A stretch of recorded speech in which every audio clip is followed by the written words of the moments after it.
love the chase and the hunt, and I set the pace when I'm running. I always take what I want and I always give it 100. Don't need a bank, no I'm funded. Play the game like it's nothing. I'm always thankful for something. Don't take for granted. Stay humble.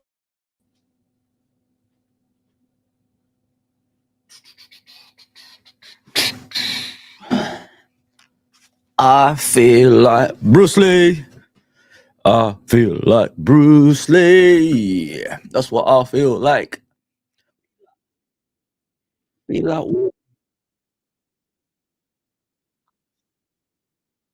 be like water, my friend. Be like water. My goodness me, people. What a performance yesterday. What a performance by the lads, man. You can't argue with that. You could never even, say anything bad about each player. You know what I mean? Can't even say Jones played badly. Can't say Soboslai is not at it. You know what I mean? You can't say things like that. This team is becoming frightening, people. I'm telling you right now. Bill Shankly, Paisley vibes. You know what I'm saying? It's happening, man.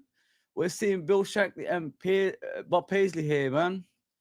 The handover, to the success. That's what it looks like. Top of the Champions League, through to the final of the League Cup, top of the Premier League, still in the FA Cup, which we're going to be playing in this weekend against Plymouth. Sorry, guys, I've got obviously sore throat today, but I still will come through it. Sore throat is not an injury, yeah. Just to let you guys know that, yeah, you could still do stuff. You could still play football. Well, I heard Diaz has got a sore throat and he's a dad. That's when I started laughing my head off. But big up, everyone. Please hit that subscription button, notification button, like button, all that good stuff. My countdown video, something's wrong with it. YouTube ain't allowing me to use it. So I'm going to have to look at other avenues for the countdown. I need to look for another tune. It was a good tune for it, though. So, yeah, just watch this space. Let's get in the comments, people. I will have JK and Nalante back here, as always. They're part of the group now. So, after the press conference, I just want to see what Arne Slot is saying in the press conference for the FA Cup. Then we can talk about, obviously, yesterday's game and what's to come for Liverpool. I might do a stream tonight as well, around 9:30 with a panel. I'm thinking about it. I haven't done that for a while.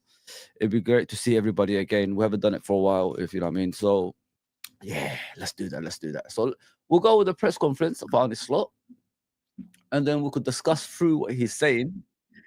Yeah, just have your say, man. Have your say on the chat. I'm going to read it out. I'm with you guys. Always with you guys. So I'm here to represent. I mean, that's what it's all about.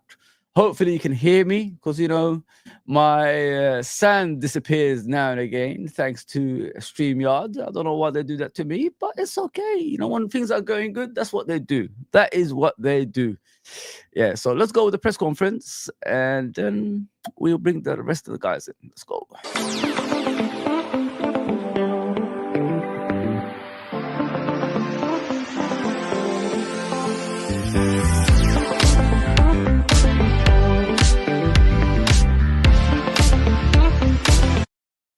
I don't know what the Premier League is in the middle, but I apologize. It's Arne Slot, innit? That's why. It's Arne Slot. So let's hear what the manager is going to say, or the head coach, whatever way you want to put it.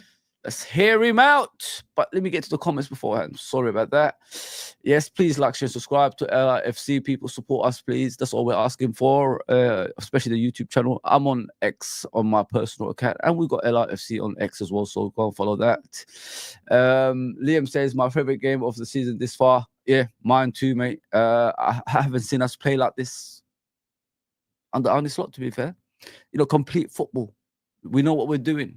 I mean, we're passing the right passes. We're making the right movements. We're scoring the right goals. Even the penalty looks pretty impressive as well. So I can't really argue with that game yesterday, man. We're all good, mate. We're all good. Big up, Ravi, as always, brother. Big up, brother. Smash the likes, people. Smash the likes and subscribe, as Ravi says. Listen to the man. Big up, John Conway, as always, bro. Through to the final, you got to get that dirt off your shoulder. Yes, bro. I'm so happy, man. I'm looking forward to it. I might go to it. I'm going to try find a way to get to the final and watch a domestic final finally. You know what I mean? It's very difficult, to get Liverpool tickets normally for finals, and especially when people say they're not interested in the FA Cup, they're not interested in the League Cup and all that stuff. Then you find them watching the final of the cups. You know what I'm saying? I don't understand that. We support them through every trophy. I want my club to win every trophy. You know what I mean? So I'm not that type of fan that says, "Oh, get us out of there. Let's just concentrate on the Premier League." So if the Premier League fails and you've got no trophy for the season, what's the point of it? I mean, so yeah, I'm all about trophies, guys. Trophy can't count. You know what I mean? We want to be the most successful team in the UK.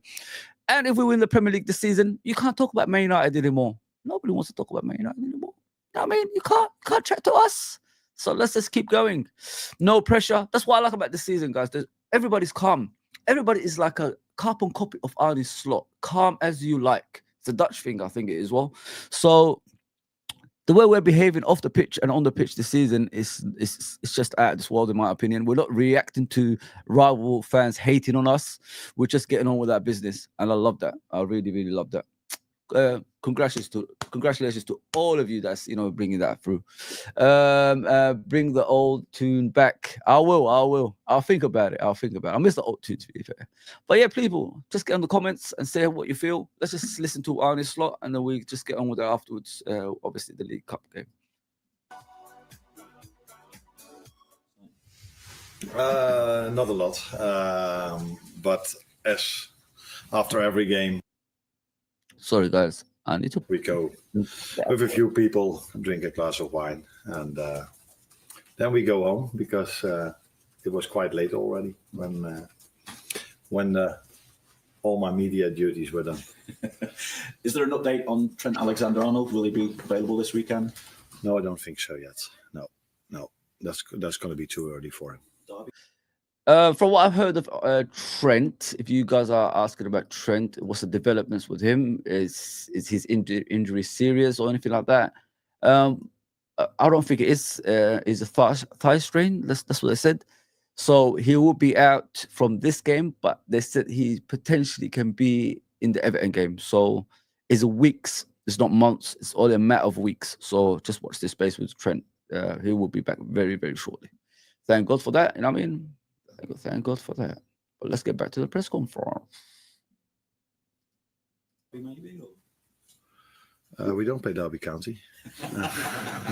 The Derby. Oh, the Derby. Yeah, difficult to say. It's like I said before. It's not going to take months and not even weeks, but that will be. Yeah, that's only 3 days after the Plymouth Argyle game. So let's wait and see if he's available. We also have to look at the long term. Of course, we don't want to take any risk with so many games afterwards coming up. But if he's fit, then of course we will use him. How key is rotation again this weekend, and what kind of a balancing act do you have? Because there's a number of players that I'd imagine you want to give game time because you want to get their match sharpness up. But at the same time, if you have too many players in there who aren't fully sharp, it can make these ties that bit trickier for you. Yeah, I think it's always a tricky tie, no matter what team you play, because it's an away game. It's their final probably, as many times if Liverpool comes anywhere. So, but it is true that if you play with a team that hasn't played so much together, that is always for the players a bit more difficult. But I think we've seen already a few times when we played with a team that hasn't played much together, even in Eindhoven in the Champions League game, these players were able to play a very good game. And so I think it's important these moments for some players that don't get many playing time to have that playing time. So whenever we need them, they are ready. If you never play them, then it's so difficult for them to be ready if we do get some injuries or suspensions. So yeah, we will definitely use a few players that haven't played that much. But we will make that final call tomorrow. Last night, Jamie Carragher described... Plymouth guys, they're currently at the bottom from what I can see in their league. So, it's like what Arne Slot said. This is their final. They will give it everything, especially playing away from home as well. It's still going to be easy for us. They might not be doing well in the league, but FA Cup is a romantic thing, innit? It's that kind of cup that, brings the best out of you, just to impress and put yourself in the market as well. Like if you want to get a transfer from Plymouth to a bigger club or something like that eventually. Yeah, they might be struggling in the league, but in the FA Cup, anything can happen, man. And we've seen it in the past. It's not going to be easy, especially in those tight, small grounds as well, if you know what I mean, guys. Let me bring in Nalante. Is it? You know what? Let me do this, then I'll bring him in. Let's get back to the press conference. Virgil van Dijk has been too good for the highest level of football. He went on to say it almost feels like there should be another level above for Van Dijk because he plays the game with such ease, which backs up the argument that he could be the best ever centre-half in the Premier League. I just wonder what you think and also what you hope the future brings for him, both this season and beyond.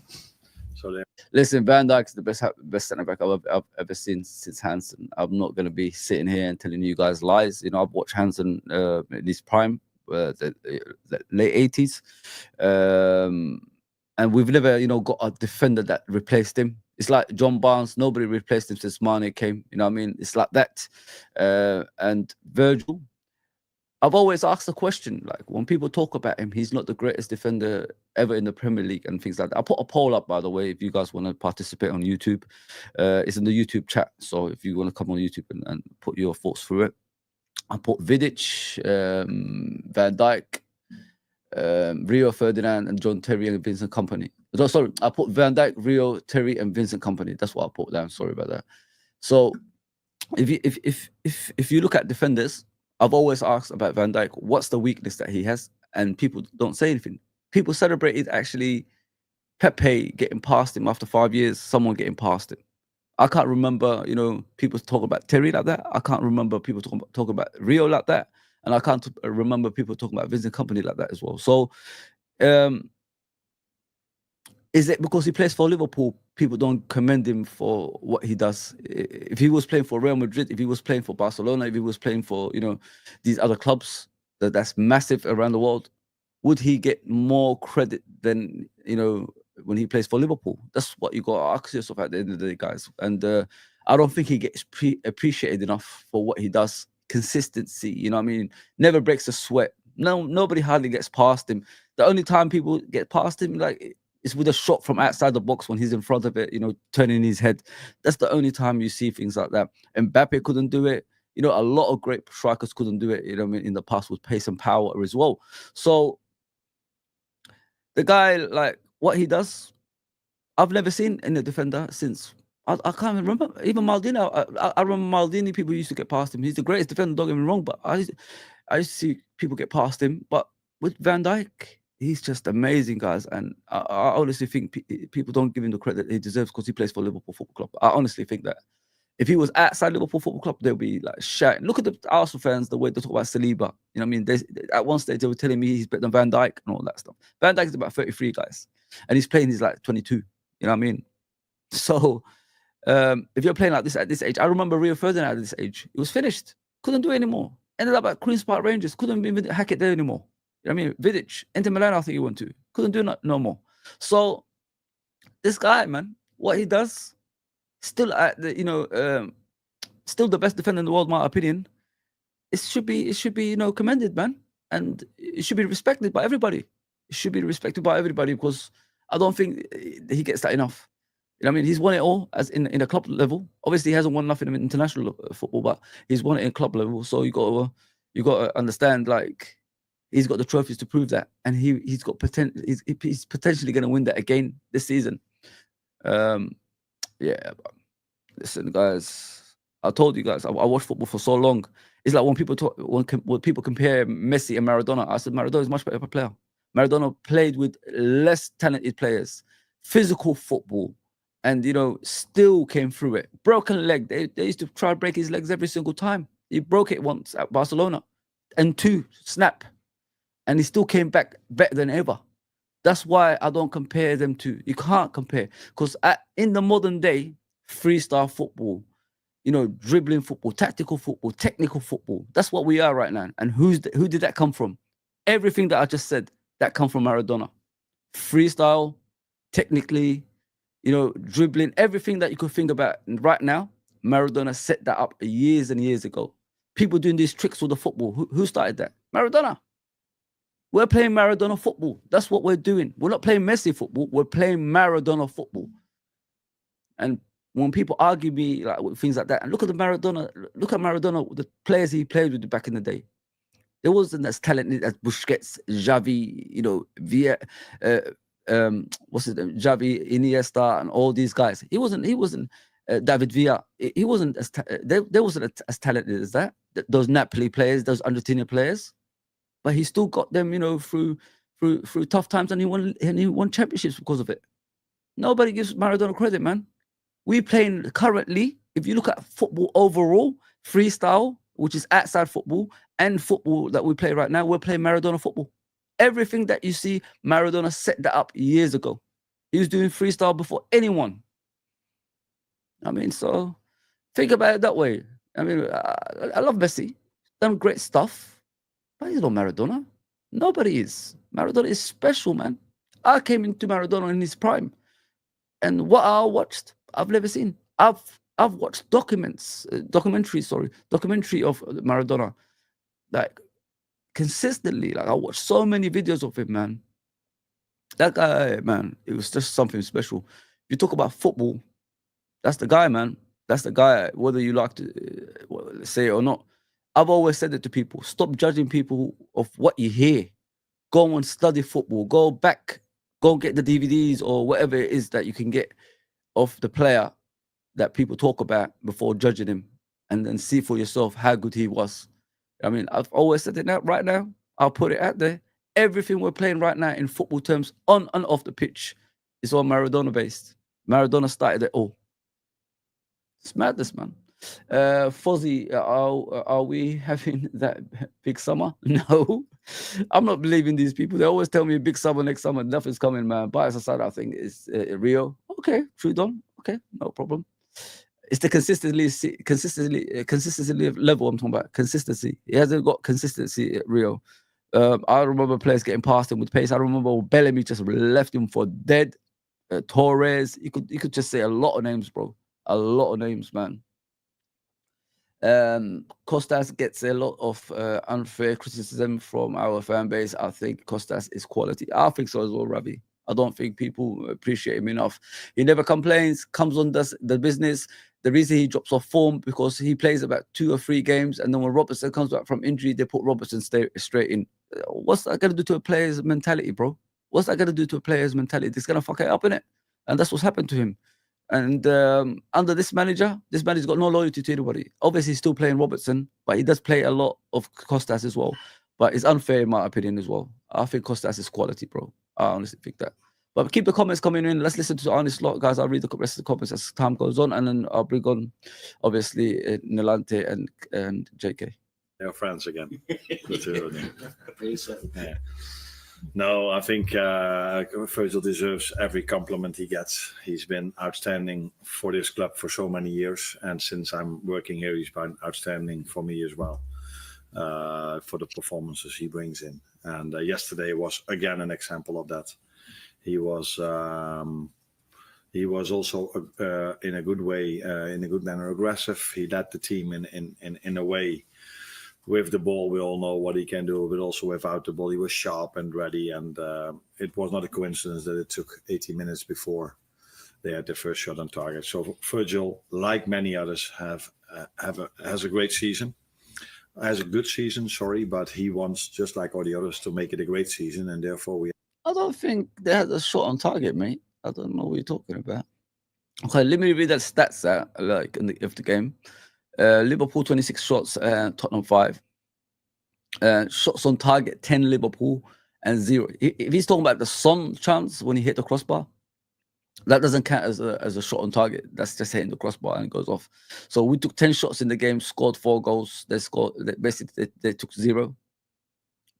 Possession, Liverpool 65% to the 35 of Tottenham. 580 passes completed by Liverpool to the 327 from Tottenham. Pass accuracy 87% Liverpool, 77% Tottenham. Fouls Liverpool 5 and 8 from Tottenhm. Yellow cards none. Red cards none. Offsides Liverpool had about 3. Tottenham had 1, and 14 corners from Liverpool. I've always said it, guys. I said it the other day. I did say it. I said we take about 15 corners a game maximum sometimes, and we don't even score from it. But at least we scored from 1 this time. I mean, it wasn't Robertson that set up or Trent. It was actually McAllister. Soboslai was taking some weird corners yesterday, but you got to give guy time. You got to give the guy time, innit? He's not going to do everything straight away. So if you continuously trust him on it, he will get better at it. But the quality of McAllister's corners yesterday when he came on, out of this world. And obviously Van Dijk scored that goal. So yeah, we had about 14 corners. They had about 4. So they had 0 shots on target. So he's wrong about that. I think he's talking about the Song one, which hit the crossbar. That's not count. That does not count as a shot on target. Let me just put it that way. You have to play with still many games. And what do you hope future brings for him? How do you say this? Health. A good health, yeah, for him and his family. That's the first thing I wish him. And I hope I can enjoy working with him for a long time. But that I don't think is a surprise for you, is it? Not at all. Thank you. Cheers. Conor Bradley showed last night, again, what an attacking threat he can be, getting that assist for the 3rd goal. And the runs he makes for a right-back, quite unusual for a right-back, often through the centre, really high up. How do you make sure that there are no gaps left defensively when he's making so many runs like that? First of all, not lose the ball. That's the smartest thing. Listen, Conor Bradley this season, even last season, let's just put it that way, amazing from what I see of the kid. Like, you know, when people have a go at players and really don't know what they're talking about, because, you know, if a player is trying to find his way in football, it takes him a while, isn't it? You can't really judge him straight away.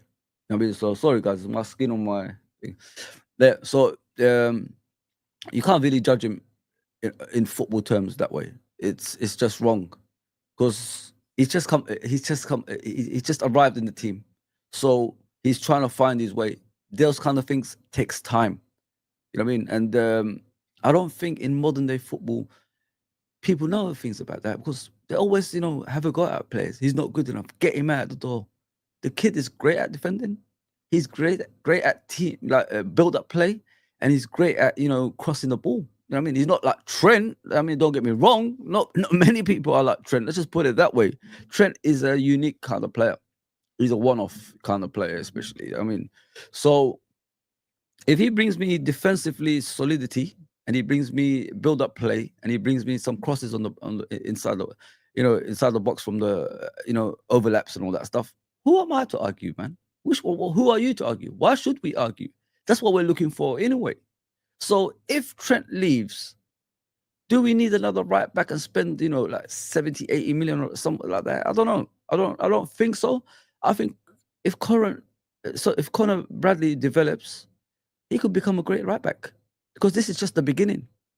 I mean, this is what you see in the beginning, and you're already impressed. Imagine when he's consistently as a right back, and what can happen in the future. How it's like Trent when he first came in, everybody was saying, "Who is this kid? Can't defend. He's struggling, very thin. I mean, he's not very, you know, strong on the ball." But as time went on, Trent made himself into a different player and became one of the best right backs in the world. Sometimes he was voted as the best right back in the world. So give time and patience to Conor Bradley, man. This guy is something else, man. It's something else, I'm telling you. Let me just see the comments. Let's go, champ by Steve. Big up, Steve. Saliba on Stones level. Yes, I agree. Maradona was SG of his time, i.e. carrying teams to trophies with average poor players on his team. Maradona, the GOAT of football. If like I said, don't judge footballers if you haven't watched them completely. You know what I mean? I know my football because I studied football. I love football. I played football. I coached in football. I mean, I go back to, you know, years ago to watch it. That's how a proper football fan is. You know what I mean? And that's how I notice about, you know, certain players. Pele, what a player! What a player! The man who started the number 10, greatest striker probably ever lived. You know what I mean? So there's so many players that nobody talks about because they haven't watched them. And, you know, there's different types of football. In the modern day, there isn't no great defenders anymore. Like, apart from Van Dijk, there isn't people in that level anymore because that doesn't exist. Hence why you see players like Neymar's and all these guys getting, you know, people talking about them like they're as good as Ronaldinho's and all this stuff. Imagine they played against those brutal defenders back in the day. What would they do? Probably hide, you know what I mean? So, yeah, man, before you judge, go and study football, man. Go and watch back tapes, if you're a football fan, that is, and then see how good those players were. And then you can see, you know, the reality of football. That's how I look at it, man. I don't judge, man. I'll study. I watched Messi from day one when he played. I mean, he's great. But if he didn't have all those players around him like Xavi, Busquets, and all that stuff, would his team win as much as they did? I don't know. I really don't know. But Maradona could do that without that. I mean, he could do it with average players, like Steve says. That's the difference. Get the comments coming through, guys. Let's just continue with the obviously press conference. Then we're gonna end it there with that one, and we bring on the panel. Thing you can do, and the good thing is that the players that have the ball, and he has to understand when he has to make that run. And this was when it led to the 3-0, a very good choice because Maka had the ball, and he had the ball quite open, so he was not under any threat. And if Maka has the ball, I would make a run as a teammate as well, because it's a fair chance that he will find you in the perfect moment, in the perfect pass, with the perfect pass. So first of all, it's about the timing. When do you make these runs? If the ball is under threat, then maybe it's not a smart moment, but if the ball is completely open and we can change sides, it's a perfect moment for him to start his run. And of course, we also always have Ibu and Virgil and the other fullback behind the ball, including Ryan. So if for whatever reason we do lose the ball over there, it's not like there are no defenders left anymore. I know fans have been very happy with Connor's performances when he's... Listen, that McAllister pass the other day, guys, whew, lethal, man. You know what I mean? That's a brainy player. You know, when you talk about, the best midfielders in the Premier League, you don't really talk about McAllister, do you? You talk about Gravenberch, players like that. The reason you don't talk about McAllister is because he's levels above everybody. That's how good McAllister is. You know what I mean? And when they're comparing, the likes of Rice, Rodri, and all that stuff, nobody can do what McAllister could do, man. He not only wins ball back, like he actually passes, in counter-attacks that leads to goals. It's madness what McAllister does with his passes, guys. I swear to you. Oh, sometimes when I watch him, I say, wow, that's a proper number 10 playing in a deeper position. Impressive, very impressive. This is why when Klopp bought him, he told him, you remind me of Gundogan. You know what I mean? A similar player to Gundogan. And McAllister actually said that. And you can see why he said that. It's just impressive, with his passing ability. And if he can take more set pieces, I think you're going to be impressed as well, guys. I mean, but Szoboszlai is doing a fantastic job as well. You know why Liverpool's doing pretty well, guys? It's because we've got too many technical players in our team, man. You know what I mean? We keep the ball better. We pass the right passes. We make the right movements. That's why we're so impressive when we're playing compared to the Henderson and Fabinho. I can't discredit them. But they were hard-working midfielders that can, win balls back for the attack. These guys, they're just technically sound and they know what they're doing with the ball. It's immaculate, man. Absolutely immaculate. Big up, Cedric, as always. Big up, bro. Fozzie, I hear you, but I would get a cover for Bradley, as Bradley will be the main man when Trent Alexander goes. Yeah, I know what you mean, bro. I know what you mean. I agree with that as well. I agree. Big up, Uncle Ross. Uncle Ross, you don't need to spend money on me, bro. Just put your comments there. I'll read it out, mate. Thank you for that, man. Thank you very much, bro. Please subscribe to Uncle Rods. He's smashing it at the moment, man. I'm telling you guys, what Uncle Rods is doing now is beyond impressive. Go and subscribe to him, man. Big up, everybody. Keep the comments coming in. That's what I'm here for, man. Played. If Trent Alexander-Arnold were to be injured for a long time, or if he were to leave the club, is Conor Bradley good enough to be your first choice regular right back? He would be proud of you. You come up with a different idea of asking this question. I think it's fair to say that for many positions we have two very good players. So that's for the right fullback position. For the left fullback position, we've got more than two good centre backs, and I can go through the whole team telling you this. So it's also normal if you work at a club of this magnitude and that wants to compete for every trophy, that you have more than 11 good players. And right fullback position is definitely an example of that. And Arnest, several of the players have talked about this year having more time to live a normal life than in the past, being husbands, in some cases fathers. Is that something that you consciously take into account to kind of keep the squad fresh, keep them happy? And I mean, is that a conscious strategy, or it just so happens that compared with your predecessor, that's just the way you do things? I can't compare with how it was, but it's definitely, if you want to call it a strategy, but it's definitely, I see them as human beings as well.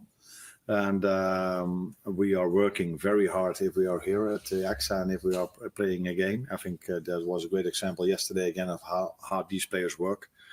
But if you want to just keep on going for such a long season because they never have a week or 2 weeks off, then I think at certain moments they have to be at home as well and being a father or a husband as well. Because if you are only a football player for 15, 16, 17 years with only 3 weeks off during the summer, if you can only be a father or a husband for 3 weeks a year, that would not be human. So, of course, we take this into account, but we do these things mainly because we think it benefits us for winning football games. So, and part of that manifests itself in, for example, staying at home the night before a home match rather than all gathering in a hotel as has been done in the past.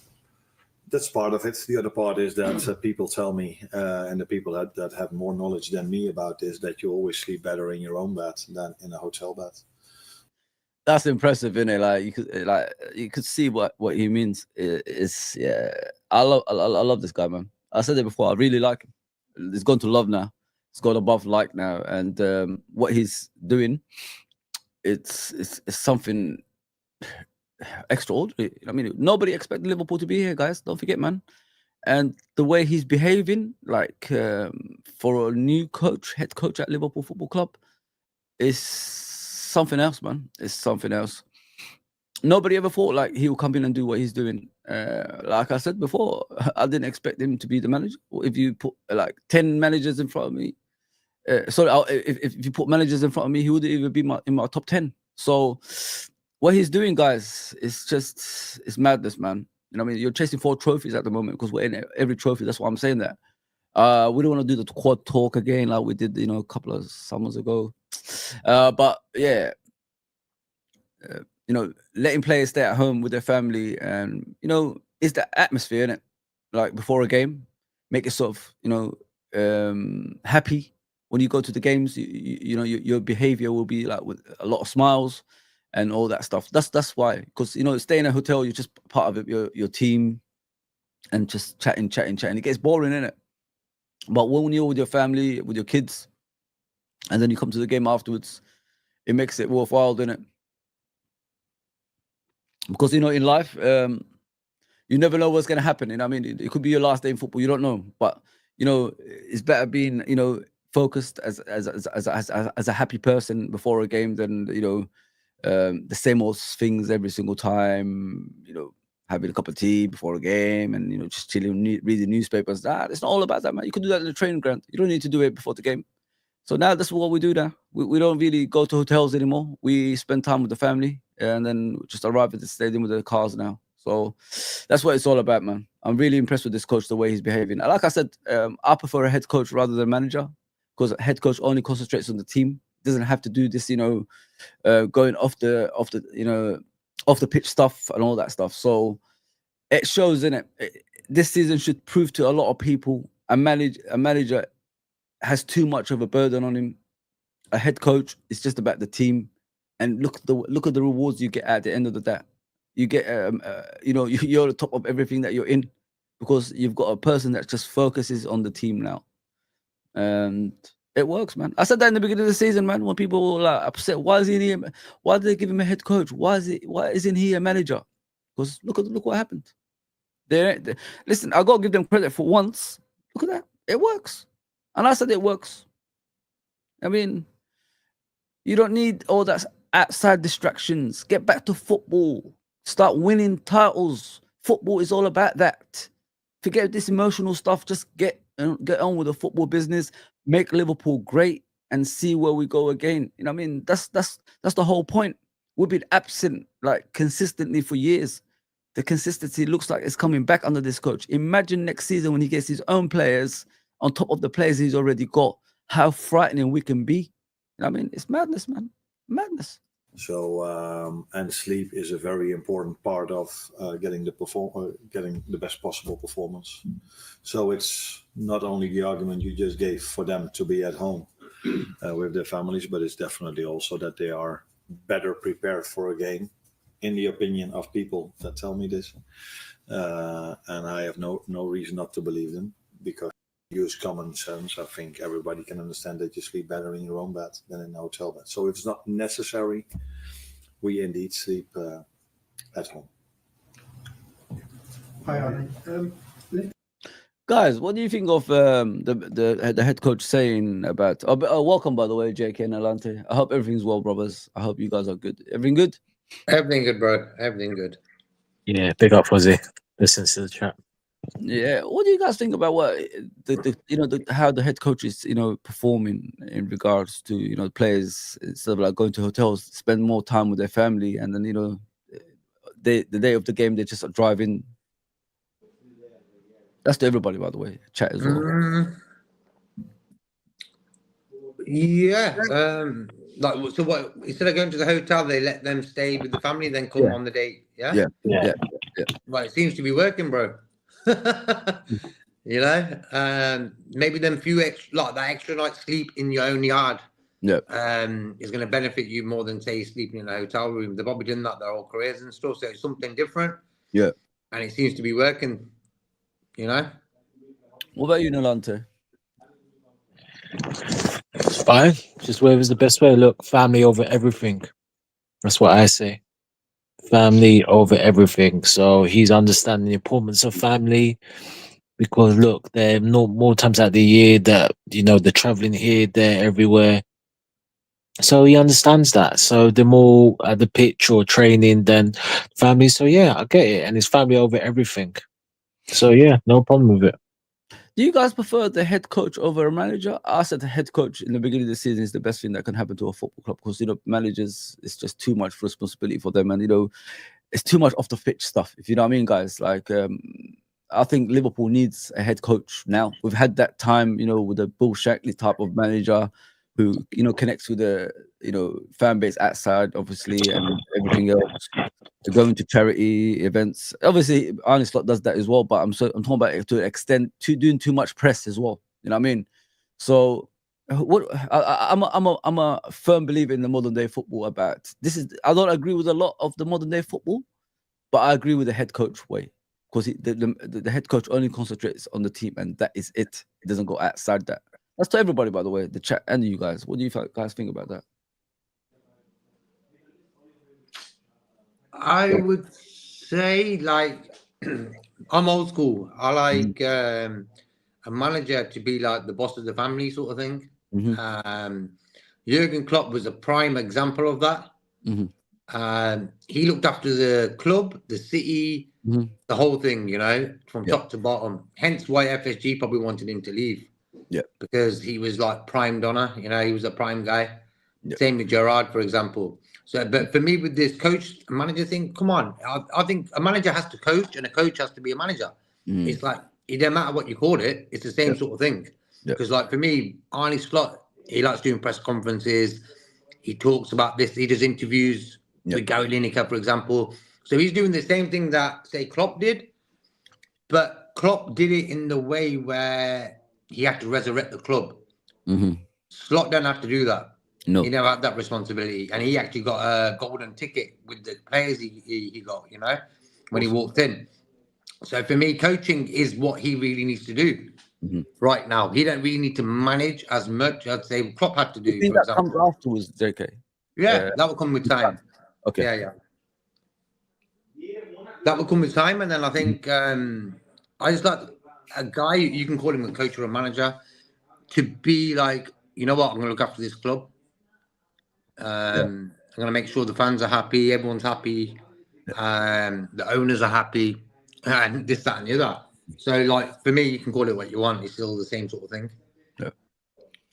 What about you, Nolante? What do you think about that? Do you prefer a head coach or a manager? In my eyes, I'm not too bothered either way. It's about the focus of the club. So again, if it's I understand JK's point in terms of the manager, the personnel, the heartbeat of the club. Yeah. But I think in modern day now, it's a lot of the head coach and the technical director and this person and that. I think that's the whole modern day. But if I'm honest with you, Fuzzy, I'm not bothered either way. As long as the club gets success, winning. Listen, you could call your name assistant manager, roly poly. Mr. McDonald's, Burger King, KFC. You can call yourself all that. I'm not bothered, man, as long as the club's winning. You know what I mean? That's what it's all about, bro. Yeah. The last quad challenge failed due to lack of signings in January window from FSG, and we won 2 domestic cups. Failed to win the big ones. Yeah, I remember that, bro. Yeah, I agree with that, Steve. Big up, Steve. Big up, Steven, by the way. This season, if we can't do the quad due to lack of squad investment, again from FSG, I want the 2 major trophies, i.e., obviously the title and the Champions over domestic cups. Yeah, spot on, bro.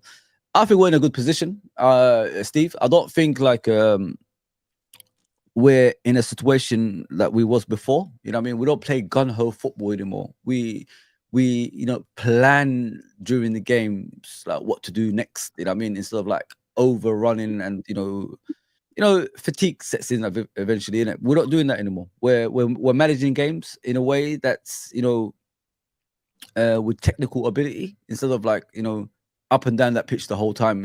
It's just too much. I'm not criticizing the previous regime. You know what I mean? They brought me the Premier League, the Champions League. You know what I mean? And we played in a lot of finals. Obviously, we haven't won it all, but sometimes that type of football it's just too much. You know what I mean? For players' body. And with Arne Slot, it's slightly different. We control games better. But eventually, it doesn't look like it right now. But I think eventually it will set in. I think this is just the beginning. This is what I say like to both of you and the chat. Arne Slot has just arrived. Imagine once he puts his feet under the table and starts getting his own players in with these players that he has, and how much of a control we'll have over games in the future. You know what I mean, guys?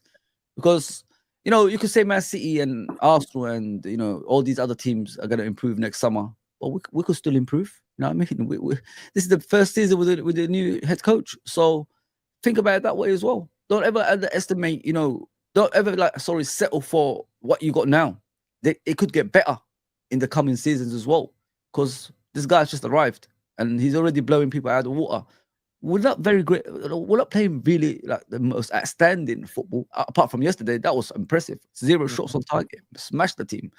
Semi-finals of the cup. You know what I mean? So apart from now, like we could in the future we could we could get even better, guys. That's what's frightening about this football club. Because all we're doing is talking about other teams strengthening, but we could get better too. I mean, I don't know if you agree with me, you two, JK and Nalante, about that. Nalante? About the squad strengthening. No, I'm just saying, like, in regards to like everybody's talking about other squads strengthening, and us, like, and forgetting about us. And I mean, that we could still improve, if you know what I mean, bro. Yeah, look, we're gonna improve. Like you said, I mean, you summed it perfectly. It's his first season, and all teams are improved. It's just like when, for instance, Pep was in charge and they went in the league, and some other fans like, oh, they're spending money, they got Sané, they got. I wasn't bothered by that. I was looking at our team. I'm not going to use like Pep and their money spending excuse. Look how quality our team was, world class. We had money to spend. It's not like we were like bums, you know what I mean? Yeah. We had a quality squad to win, and like I said, and I'm still disappointed that that's still like we'll go into that another part. I believe we bottled it at the end. But again, people say I'm harsh, but our squad was good enough, you know what I mean? So in terms of Slot and in terms of what other people they do, I'm not bothered about that. I'm focusing on what we do. We've got a nucleus of a squad. We still don't know what's going to happen to this season. A lot of people are saying stuff, and I don't want to talk about that because in the back of my mind was last season. Remember what happened last season?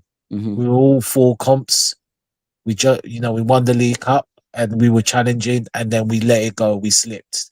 Yeah. The pressure of Klopp, his announcement, and players just overthinking it. And Klopp himself was certain tactical mistakes. We bought it. I mean, Atlanta, 3-0 at home at Anfield. I mean, look, the Europa League could have been ours. So, as good as we're doing, I am going to hold reserve. I'm going to reserve to the end of the season because there's still a long way to go. We've got some big games coming up. So, look, in terms of the squads, like you said, Slot is just slowly cooking. He's assessing what needs to be done. Yeah. This is not even half. This is not 50%. This is 25% of what Slot can do. Isn't it? 25%. 25%. So the rest is yet to come. What about you, JK, bro? The only fear is we haven't brought anyone in a lot of windows over the last few years. So for me, I'm not really gonna be overconfident with us sort of spending big. I think a lot of fans are saying this summer's going to be big. Yeah. Maybe if we sort of clear the squad in that way, like Arnie's had a season with the players thinking, okay, this guy, and this guy ain't gonna. Yeah. I don't want to work with them or whatever. So yeah, then maybe we can do some business. But other than that, our owners ain't them type of guys who are gonna keep us at the top financially, buying players like every window a player. They don't do that. Spot on, man. Spot on. Yeah, I'm just looking forward to this season, guys. I know I'm thinking too far ahead, but I just get frustrated when fans, like fellow rivals, always talk about their club or other clubs, saying they're gonna get better next season. But they forget about us. We could improve as well. That's what angers me. Head coach is right. Better to stay with your family and then drive to Anfield for the game. Yeah, I agree, Steve. 100%, bro. JK over here and Nalante in the house. Of course, they're in the house.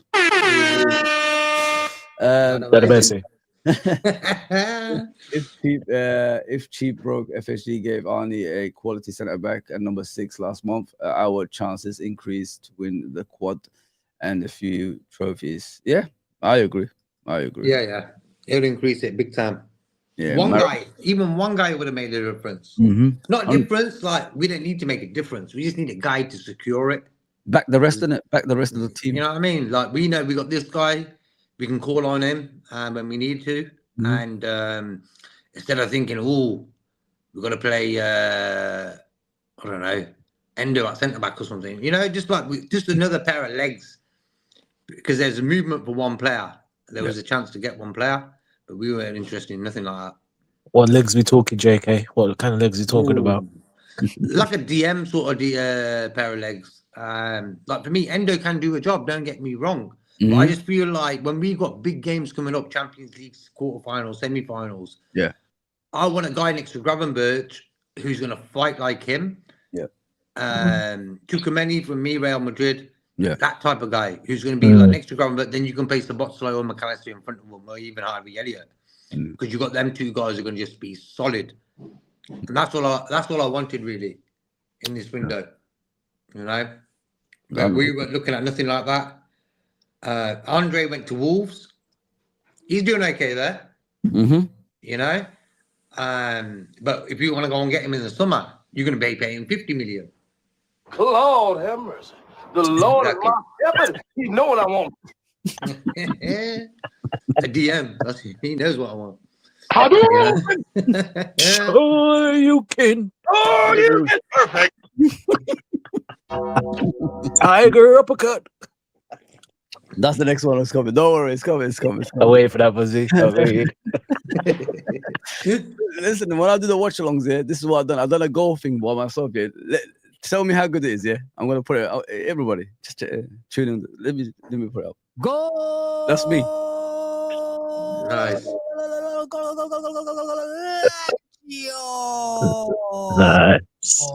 Nice. Yeah. Yeah, I have to put something in there. If you don't watch along, so might as well just put a goal up there. Yeah, it is what it is. Maradona. People know it's a goal. Big time. You know what I mean? Channel 4 days taking me back. Those are the days. I miss those days. I really same. Yeah, it was proper football, man. Yeah, exactly, guys. Isn't it? Yeah, always like you watch the Premier League and then you just go to Channel 4 and then it was actually the Serie A before the Premier League, wasn't it? The 3 o'clock game. Sierra. Yeah, still good. Yeah, before the Premier League came. Yeah, man. And then it just miss those days. I really. Yeah, James Richardson. Yeah, he's still around. I think he works for TNT. He doesn't it? Yeah, he's isn't he? Yeah. Saturday morning paper. Yeah. Maradona carried the team to 2 World Cups, playing with average players. Spot on, man. What do you guys stand with that? Listen, I don't know if you guys watch Maradona. I don't know how you. Obviously, JK, I think same age, but I don't know how often you guys watch Maradona. Like, you know, when they compare Maradona and Messi, what I said was, if you look at the modern day football, we're playing Maradona's football. I mean, not only on the pitch, but off the pitch as well with the freestyles and all that stuff. Because Maradona is the one who set that up. And I mean, he used to do some madness with the ball back in the day. So, you know, like when they compare the two, is it fair? Like when they say like Messi is better than Maradona, or you know, because Maradona didn't play with those players. He played with average players, like Steve says. He played with players that should never win any World Cups or championships. But he turned them into something special, if you know what I mean. But out of the two, what do you guys think? For me, Maradona is probably I wouldn't say my favourite player, but for me, he's the greatest of all time. That goal against England made that. I think that's my favourite goal of all time. That goal against England. Yeah. The way he just floated, the way he ran, he was like flying in the air, man. He was gliding through the air. Yeah. True. Who's this guy? Like, no one else does it like him. After No he one. punched it in the goal. Blazingly. Yeah. Yeah, that as well. You know, that's Maradona In a nutshell, yeah. in a nutshell, bro. Like, that is him, right? And that's what I mean. That's what I liked about him. He's a winner. Bit of a mad guy and stuff, but all in all, for me, the best player ever. Yeah. How often did you watch him, bro? Like, JK? Quite a lot. Yeah. So you went back and watched his like documentary and all that stuff. Yeah. And you know, previous games that he played. That's what I say to people, because you know, people prejudge too quickly. You know, like they see Messi now, but they don't know enough about Maradona to. I've always said that you can't judge a player if you haven't watched him thoroughly. I mean, you got to watch him. You don't just watch him once in little clips. You need to watch him in 90-minute games to see what impacts he causes. You know what I mean? And all that stuff. That's how I judge a player. I don't just. What it is like, with Messi, and that's it. You know what I mean? Come on, man. it's true, bro. Because like for me, Messi, he sort of came into the football world where there was already people like Maradona he can look at and say, you know what, I want to be like him. Maradona came into the world. There was no one really like him. Exactly. You know what I mean? Like Messi, yeah. For me, probably the second best player ever. But without Maradona, Messi would have been the first Maradona, in other words. Yeah. If Maradona weren't there. But I just feel like Maradona, he was playing in games where the conditions were terrible, the pitches were terrible, and guys used to jump break on his you. leg every time. Remember, like, You know they what broke I'm his leg in two. Yeah, they broke his leg in two. People don't know that in Barcelona. You know what I mean? And it was just brutal football back in the day. Like you just said, how can you be technically sound in pitches like that? Explain that to me, guys. Like how? Like, you know what I mean? Muddy pitches, like bumps everywhere. This guy just made it's like the ball was just attached to his leg. You know what I mean? That's how good he was. Yeah. And imagine like Messi facing football like that, defenders like that, you know, like man. I don't even know if they even do man marking in the modern day. I've never seen man marking anymore. I really don't. Not really, no, they don't. In those days, you used to get man marked, mate. Followed all around the pitch just to Two put you people. off. Thank you. Yeah. And then people don't know that, man. That You know what I England mean? goal, that's all you got to show anyone. And then they'll soon realise what a goal, man. He made football look so simple, man. So freaking simple. Like I said, JK and Narante, if you look at the modern day football and just in general overall, we're playing Maradona's football, you know. I mean, the freestyling, he started it off. I mean, and people don't know. Yeah, man. He did all that stuff that you know what people do now with the ball, like flicks and all this stuff, off the pitch stuff. I'm talking about, like, you know, he did that before everybody. And now, you know, when people dribbling like Messi and that stuff, Maradona did before that. You know what I mean? So I don't think he gets enough credit. You know, I don't think he gets enough credit, in my opinion. And if you haven't watched him, please go back and watch full games, not clips, full games of him, and see the impact that he has in games, man. It's something special, man. Absolutely special. Nalante, have you ever watched him? Maradona, yeah, I've seen him. Yeah, I've seen him times. I've seen him in games for Napoli. You know, turning it on, and I've seen him in games where the World Cup final, he was marked out the game. So look, Maradona is a great, but you say there was one thing I would say is you say there was when Maradona came, you know, Messi. Messi can't help that. There's eras like before Maradona was learning off Pele and Cruyff. There was Cruyff and Maradona, and Pele before Maradona. And Cruyff, you know, was doing the skills. So again, we can't help the generation. So he had to learn from then. And Messi comes in another era. But again, it's like the whole VVD thing. people are saying, oh, you know, if he was against, you miss the Drogba, Shearer. We'll talk about it, don't worry. Just Yeah, remind me. yeah. So again, we can't fault Messi of the era and Maradona before. There's people before Maradona, the Cruyff and the Pelés with the skill and flair. So it depends what you look. I like Maradona. Don't get me wrong. Certain things I don't like him. Me per se, preference. I prefer Messi over Maradona. That's just my opinion. That's you, innit? That's what I'm saying. That's what I'm Yeah, saying. yeah, But I've yeah. always said to people, before judging someone, watch them. Yeah, yeah. Go back and watch, man. Go Yeah, back. yeah. But of course, I mean, if you You say might Maradona, be impressed. You might be. Yeah. To me, the best player I've seen is Ronaldo, R9. Like, I've never seen anything like Ronaldo, like as a number 9. I've never seen anyone who do what he did. He impacted football in so many different ways, Ronaldo. And he's the striker. he's my favorite player. You know what I mean, obviously, don't buy for Liverpool, but I'm saying all-time favorite is R9 for me. Oh, no. Yeah, no. That's fair enough, man. Yeah, he's a beast. Yeah. But I look at Maradona, you know what I mean? He's complete football. We're playing Maradona's football right now. Like, what you're watching is Maradona all over it. It's not Messi. It's Maradona all over it, on and off the pitch. Go and check it out if you guys don't believe me. There never be another Maradona on R9. Nah, R9 is just a special case, man. Like 9. Yeah. I got the same birthday as him, man. I remember when he started coming in the scene. I think it was the Carabao Cup. I watched him when I first saw him. Oh yeah, Brazil. Yeah. Nothing nice. In England, Yeah. Even before that, PSG. Jorginho, Roberto Carlos. Yeah. Players like that just came on the scene, man, and they just Cafu. Even Cafu, although he won the World Cup with Brazil, he wasn't the actual right back. It was Jorginho. You know what I mean? Even Dunga wasn't even the captain. It was Rai. People don't even know that in '94 World Cup. Rai was the captain for Brazil. Rai is Socrates' brother. If you guys know who Socrates is. Yeah. He's a legend, Brazil legend. Yeah. He was captain for Brazil when the World Cup started, and I think they just took him off the team. And he used to play for PSG. Good player, good number 10. I mean, so. Yeah, after the World Cup, the next generation came on, obviously, and played in the Carabao Cup, like Ronaldo, Roberto Carlos, Cafu, all these guys like just come out of nowhere. And Juninho, sorry, not Jorginho, Juninho, that's what I meant. Juninho. Yeah, Leonardo's still hanging around. Leonardo, people don't know, like everybody sees him as a midfielder, number 10, creative midfielder. He was a left back. You know what I mean? Left back that's moved into midfield as a number 10. I mean, if you watch him in the World Cup '94, he was the left back for Brazil before he got sent off. I think he was dismissed due to he elbowed the American players. I remember, took his jaw off, man, or something like that. It was so bad. I mean, and the Barranco. I don't know if you guys know Barranco. Before Roberto Carlos, there was Barranco that used to take. Yeah, he scored a quality goal. I think in the 3-2. Free kicks, man, with that left foot. Barranco, yeah. I used to watch football back in the day, anywhere in the world, man. That's how I know these players, man. Nowadays, don't ask me, man. Liverpool, and that is that's all I know. I don't know anything outside of my football club, man. But yeah, let's continue with this, and then we'll talk about the League Cup, guys, if it's okay with you too. But keep the chats coming in, man. Liverpool were in contention for all trophies last season before their form dropped off. Are the team better placed to go for all four this season? Difficult for me to judge because I wasn't here last season. So I don't know. I can only tell you that we are at this moment of time in a very good place.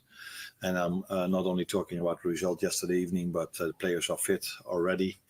Not only the 11 that were on the pitch yesterday, but the ones that came in as well. So we're in a good place, but we also know how long the season still is. And how many difficult challenges there will still be for us, but we are in a good place. There's only one downside of beating Tottenham 4-0 because the last time we beat them 6-3, I think it was a week later that we beat West Ham 5-0, and all of a sudden that was the bar. So when we just started winning 1-0, everybody was saying they don't have the same form anymore.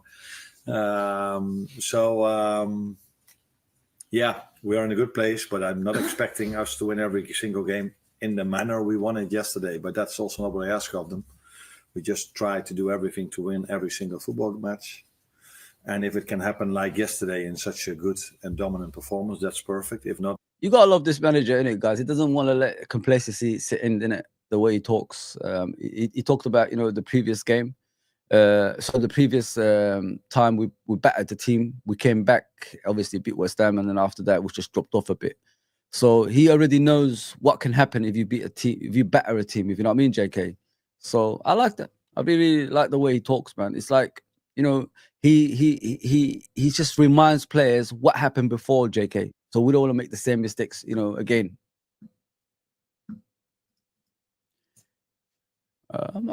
If JK is there, okay. Yeah, so yeah, let me get back to that, and then we'll get the guys to speak after this. We have to find another way to win that game. James?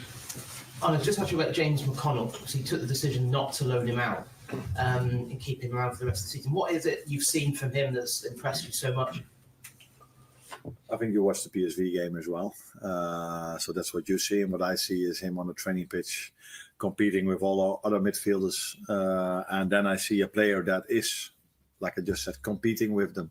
So always gives everything he has. And Tyler Morton is out with an injury for a while.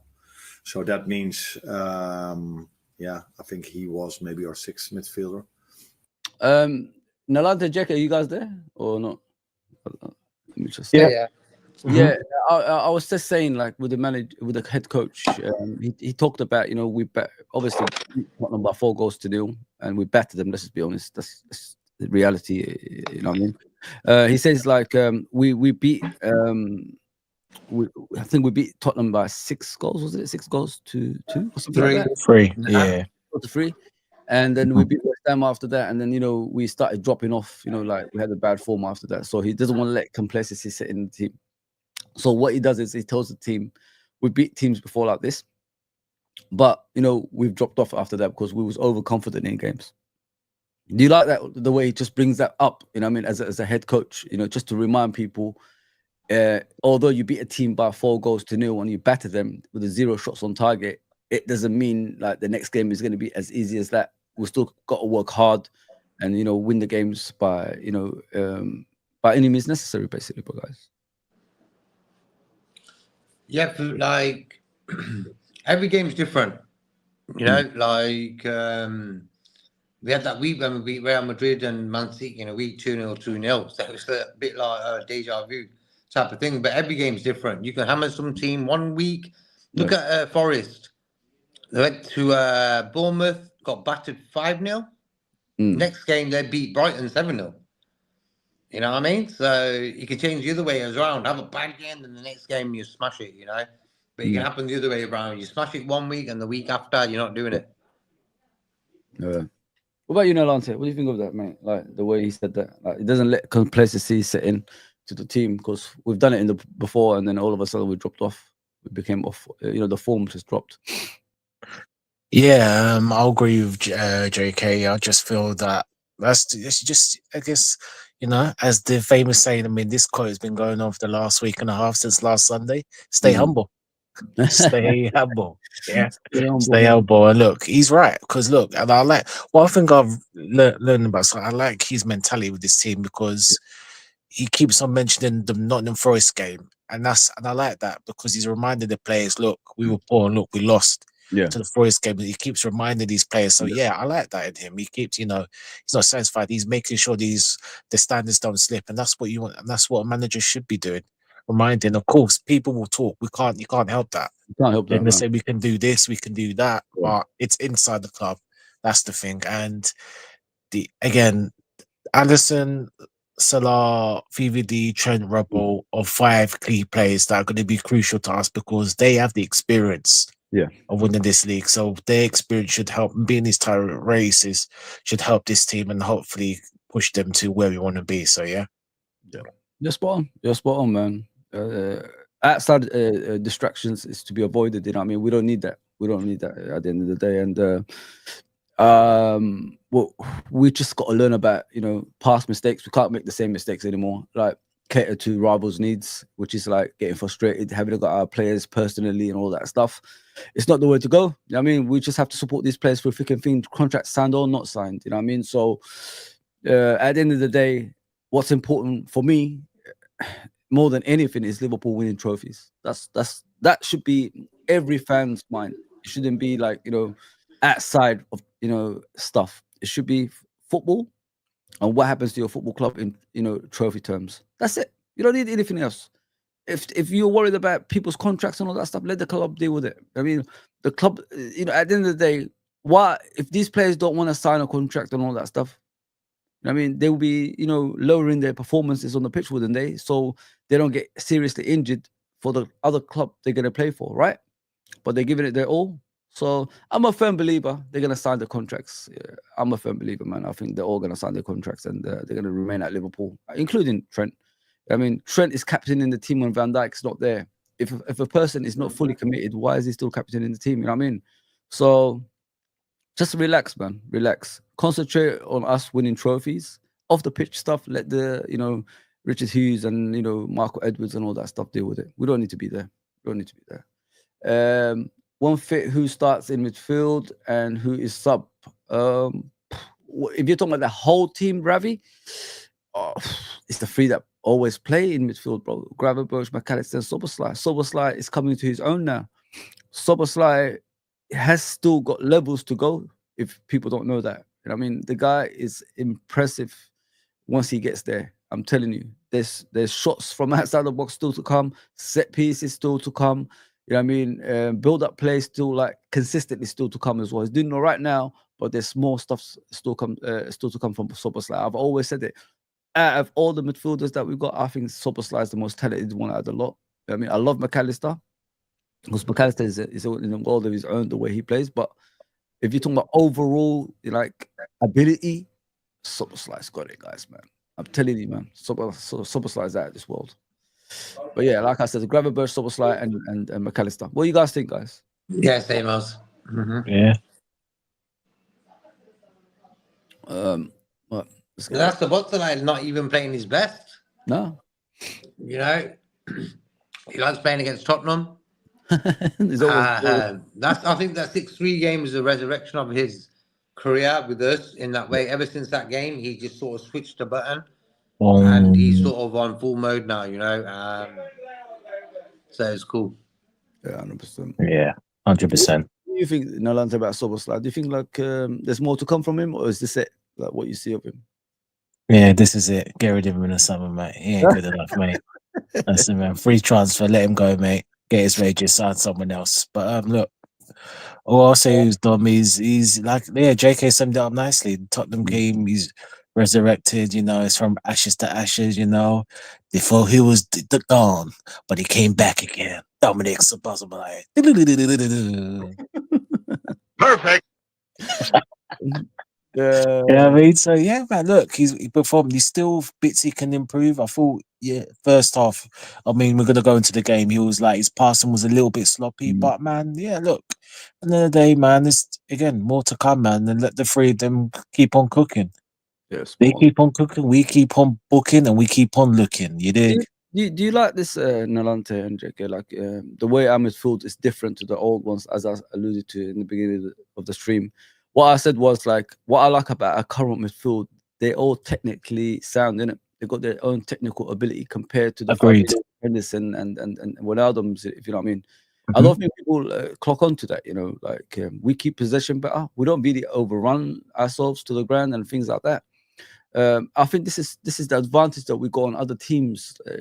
Like in certain games, like we could like transform ourselves to a different team. You know what I mean? It's like an army Swiss knife. We could change to something else. But if you look at the likes of Fabinho, Henderson, and Wijnaldum, is what you see is what you get. As I remember, hard-working midfielders that pass it on to the attackers, and the attackers have to create and score goals. But with these guys, if you want them to be hard workers, they will be hard workers. If you want them to be technically, sound on the pitch, they will do technical things. If you want them to score from midfield, they'll score from midfield. Yeah, I mean, if you want them to switch positions, they'll switch positions. You know what I mean? So it shows like we've got like an army Swiss knife kind of midfield. Yeah, the old midfield that we used to have, which people, if you look at the current league teams, they can't find us out. You know what I mean? Because we could switch to any game. I mean, like if it's a Brentford, we'll switch to a Brentford game. If it's Arsenal, we'll switch to an Arsenal game. So we could accommodate any games that we play. You know what I mean? And there's a lot of improving to come as well, guys. I don't think this is it. I think they're going to improve even further in the coming season, as we discussed earlier. But what do you think of JK? Like for me, it's like when McAllister came into the club, he was playing more of a defensive sort of role. Yeah. And even with the Botzolai, the amount of mileage he's done with Klopp and say Arne Slot, he hasn't done that in his whole life, you know. So what we've done is sort of turn them two guys who are attack-minded type of guys into be able to play that defensive side of the game as well. And that's what football is now. Joe Gomez is worth 150 million when you really look at it. He can play centre-back, right-back, left-back at a good standard. It's just his fitness that lets him down. That's about it. There you go. So for me, versatility is very important in football. If you are a guy who can play one or two positions, maybe the third, then it will give you more options to get a game. I'll tell you that. Yeah. Spot on, bro. All right, let's just obviously the press conference, it will take care of itself afterwards. Obviously yesterday's game, guys, we was without Alisson, of course, in goal, Trent not playing, and Diaz on the bench, Jota on the bench. You know, I'm talking about the regular first teamers in the pitch, and McAllister on the bench as well. Obviously we lost to Tottenham by 1-0 in the first game. What did you take out of yesterday's game? Like, how impressive was that performance from your point of view? I think it's the best game I've seen this season. I don't think I've seen us be that complete throughout the season. I think yesterday's game was something, especially for semi-finals, guys. You know, I mean, you don't do that to teams in a semi-final game. I mean, to no shots on target, if you know what I mean, JK. And for me as well, my favourite game of the season so far, because there was no feeling of, they're going to get a goal. Yeah. Even when it was 1-0 to us, 2-0 to us, even 3-0 to us, even when it was 3-0, a goal for them would have been the last 10 minutes, a bit of stress, you know what I mean? So the game was always in the balance. But for me, Tottenham was so poor and we were so good that it was, for me, my best performance of the season. We just looked good in every situation. Darwin Núñez, Conor Bradley, Andy Robertson, for me, the best game he's had all season. Yeah. Conor Bradley getting tackles in like the 1980s, you know, like that type of guy. That's what I like about Bradley. He's old school. Yeah. He's like a modern day guy, but playing the old school way. And I like that.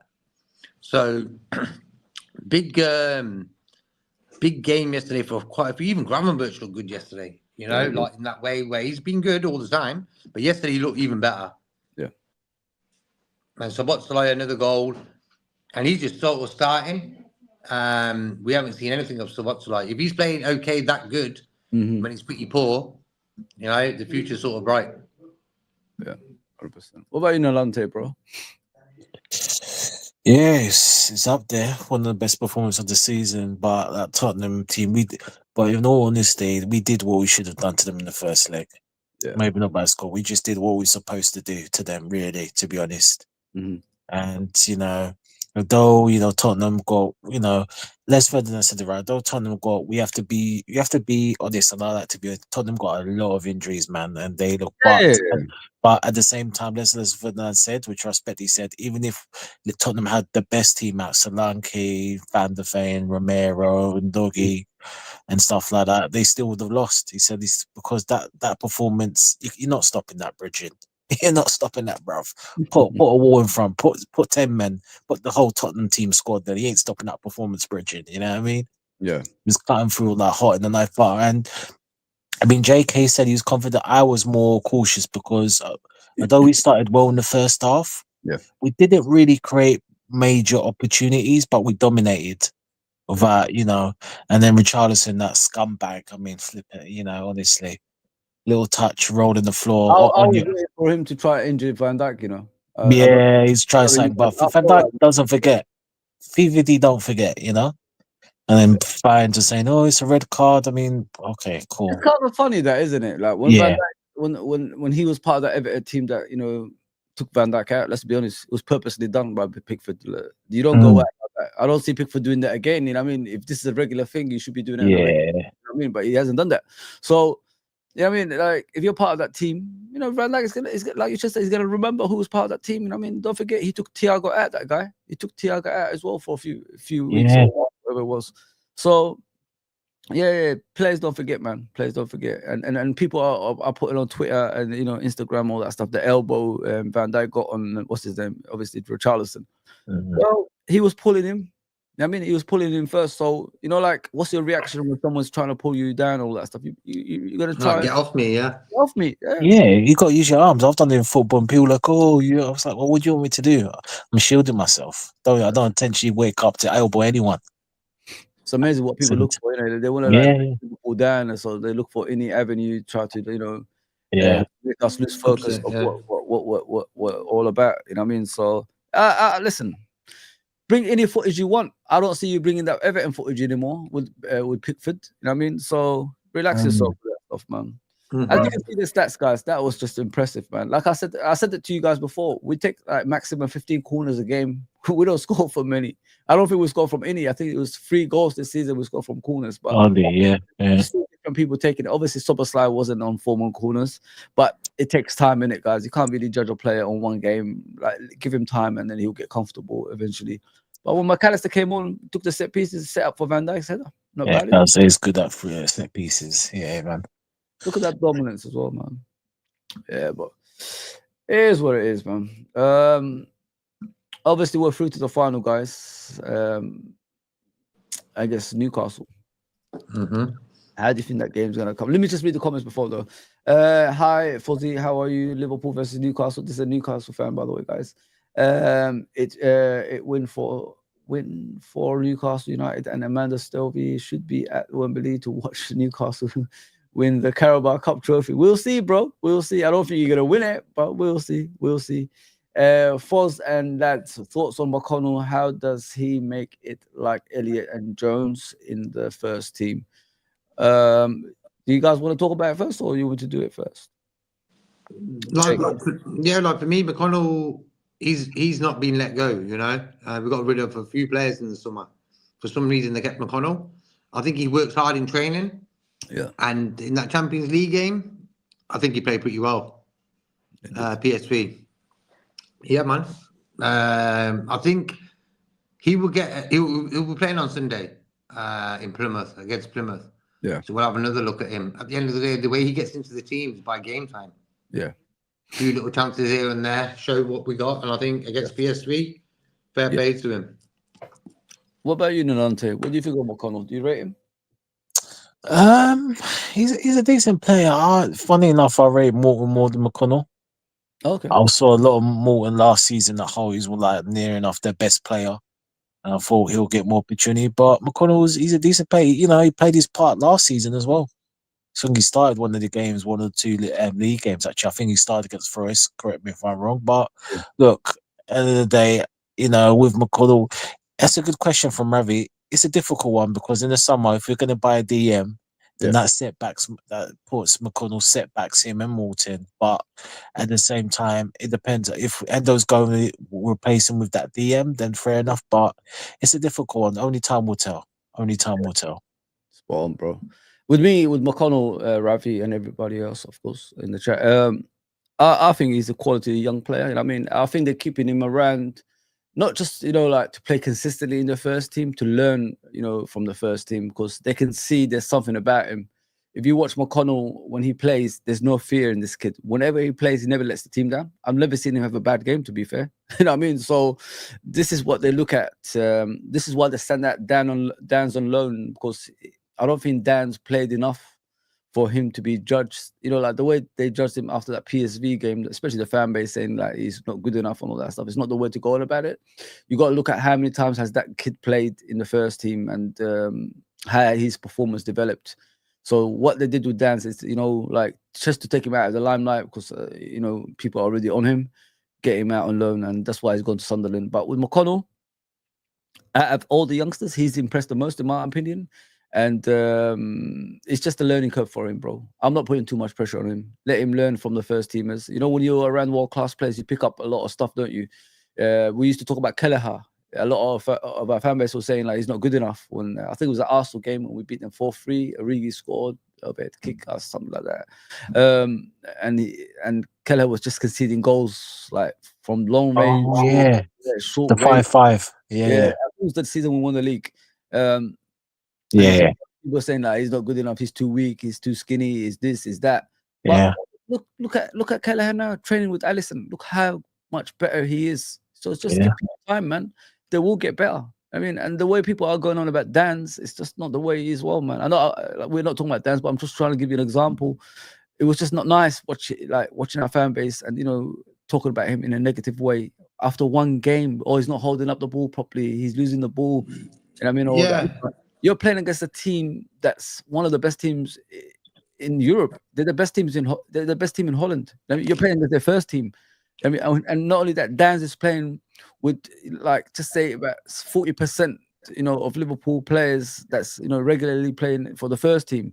Yeah. Robertson is not a centre back. Let's just be honest. After that, Robertson will never play centre back again. So let's be realistic. Kwanzaa is not a regular centre back. Bradley is not a regular right back. Costas, you could say, sometimes he's in the first team. Obviously, Gakpo and all that stuff, played in the game. Chiesa and etc. So, that's not a game to judge players like that, especially against a good team as well. But give them time, man. They will get there. Because I think Dan's will be part of the first team in the future. I've got no doubt about I that. don't personally think he will, bro. What's the I reason? don't know if he's going to be good, but I feel he's got the right sort of mentality in that way. He's a bit of a fighter on that. But pre that PSV game, the amount of hype, Dan's this, Dan's that, and this and that. Then all of a sudden, after 90 minutes, Dan's he's there. I already said in that game, Dan's was sort of non-effective. Why? Name one player who gave him the ball in the box to shoot. No. Let's get serious. I know what you're saying, JK, but I don't judge players on games like that because, like I said, this is the best team in Holland. I mean, they're the current. I think the current leaders, aren't they, in Holland as well? So just about. I will judge a player when he's around the best players. You know what I mean? Then we see how good he is with the first teamers. You know what I mean? But when you listen, let me put it this way: if we had a decent defense against PSV that can defend, he would have probably got a goal. We don't know because we could have been 2-0 up, and then the floodgates would open because they have to come out of place to get goals and that stuff. But it's just the defense let the team down that day. You know what I mean? Because we scored goals. As long as you score goals, and the attack shouldn't be really judged that much because they got the goals. I mean, it's the defense that lets the team down when they concede more goals than the attack. The scores. So, listen, I'm not here to judge Dan's. Dan's has got quality in him. I watched him thoroughly in the reserves. I don't really watch reserves most other 21s most of the time anyway. But he's got. Trust me, JK. He's got more about him than you think, mate. The guy can play as a number 10. He could play as a number 9. He could take set pieces. He could do everything, mate. And he's got pace as well. He's got pace to burn. But I think prejudging him like this is the wrong way of going about it. But go ahead, Jake. Finish what you were gonna say, bro. All right. It's he just looks too heavy for me. If you understand what I mean, he's a bit like a Haaland sort of build. Yeah. Okay, and how is Haaland one of the most dangerous strikers in the world? Why? Because he's in the box. He's the best at. If a guy takes a shot, hits the post, he knows where to be. And Dan's did that in that goal he scored against, where he hit the bar and he came running in and scored. Remember? Accrington, the Chiesa shot. Yeah. And that's for me, Dan's this sort of game. That's what Haaland does. He's the best at it, Haaland. Exactly what Dan's did that day. He's built like Haaland. Game time, bro. What makes me laugh is how can you judge a guy who's played 90 minutes? He's starting his first European game ever. Never played in the first team nearly all season. Yeah. Had a little bit of an injury. He was meant to go Plymouth. That fell through. And all of a sudden, it's like, oh, he's rubbish, this, that, and the other. I'm like, bro, that's why I don't hype no youth players. I don't hype them. Why? Because one day everyone's going to come back at you. I told you he was rubbish. Exactly. You understand what I mean? At the end of the day, it's up to Dan's how good he wants to be. It's got nothing to do with me, you, Nante. It's got nothing to do with any of us. None of us. If he wants to be good, he wants to play for Liverpool in the future and be a top player for Liverpool as a 9. Yeah. It's up to him. But I'm not going to criticize the lad. The guy's he's a youth. He's a kid. He's a kid, man. He's a kid, man. What are you people even thinking? And know most of these guys who moan about these type of guys, I love to see them play at his age for Liverpool FC. Get the hell out of here, bro. Get out of here, man. Like, come on. Madness, man. Madness. What about you, Nolante? What do you think of him? And yeah, it's an interesting one. I think he's could potentially have a future, and I understand what JK says about the Haaland thing, but he's not yet built like he's more slim. He's like tall but slim for it. But again, time will tell. Haaland had to, obviously plays a lot more in the gym, so we'll have to wait and see. But I would like Duns to give him the chance personally. I can see some attributes. There's a lot he needs to work on, but you can see there's something there. I think there's something there to work on. But again, that's the hard with all these youth players coming. Time will tell. Yeah. Time will tell with the chances given or not. Not everyone's going to be like Marco Elwin and Robbie Fowler. No. It's very difficult for. Fozzie, actually, me and Jake was discussing this yesterday. About, players about Carabao Cup games. Do you remember Ben Woodburn? Oh yeah. He was meant to be the next Michael Owen, wasn't he? Yeah. Jordan Ibe. Yeah. The next Michael Owen, and see, this is the problem, isn't it? Yeah, had a couple good games in the Carabao Cup, and he was hyped up completely. Yeah. They love completely. doing that in England. Yeah, they think. It's the English way, isn't it? It guarantees a fee. Like when you decide as a club to move him on because he ain't be able to handle it. Yeah, you get your 10, 15, 20 million. Hence why imagine no one hyped Ben Woodburn up. I'm just giving you an example. Imagine no one talked about him. Yeah, Kate had a few games. You're looking to get 100 grand from him. Yeah. But there'll be a team in the first championship, you know what, we'll give you 3 million for him. You understand? That's why hype is a big thing in football.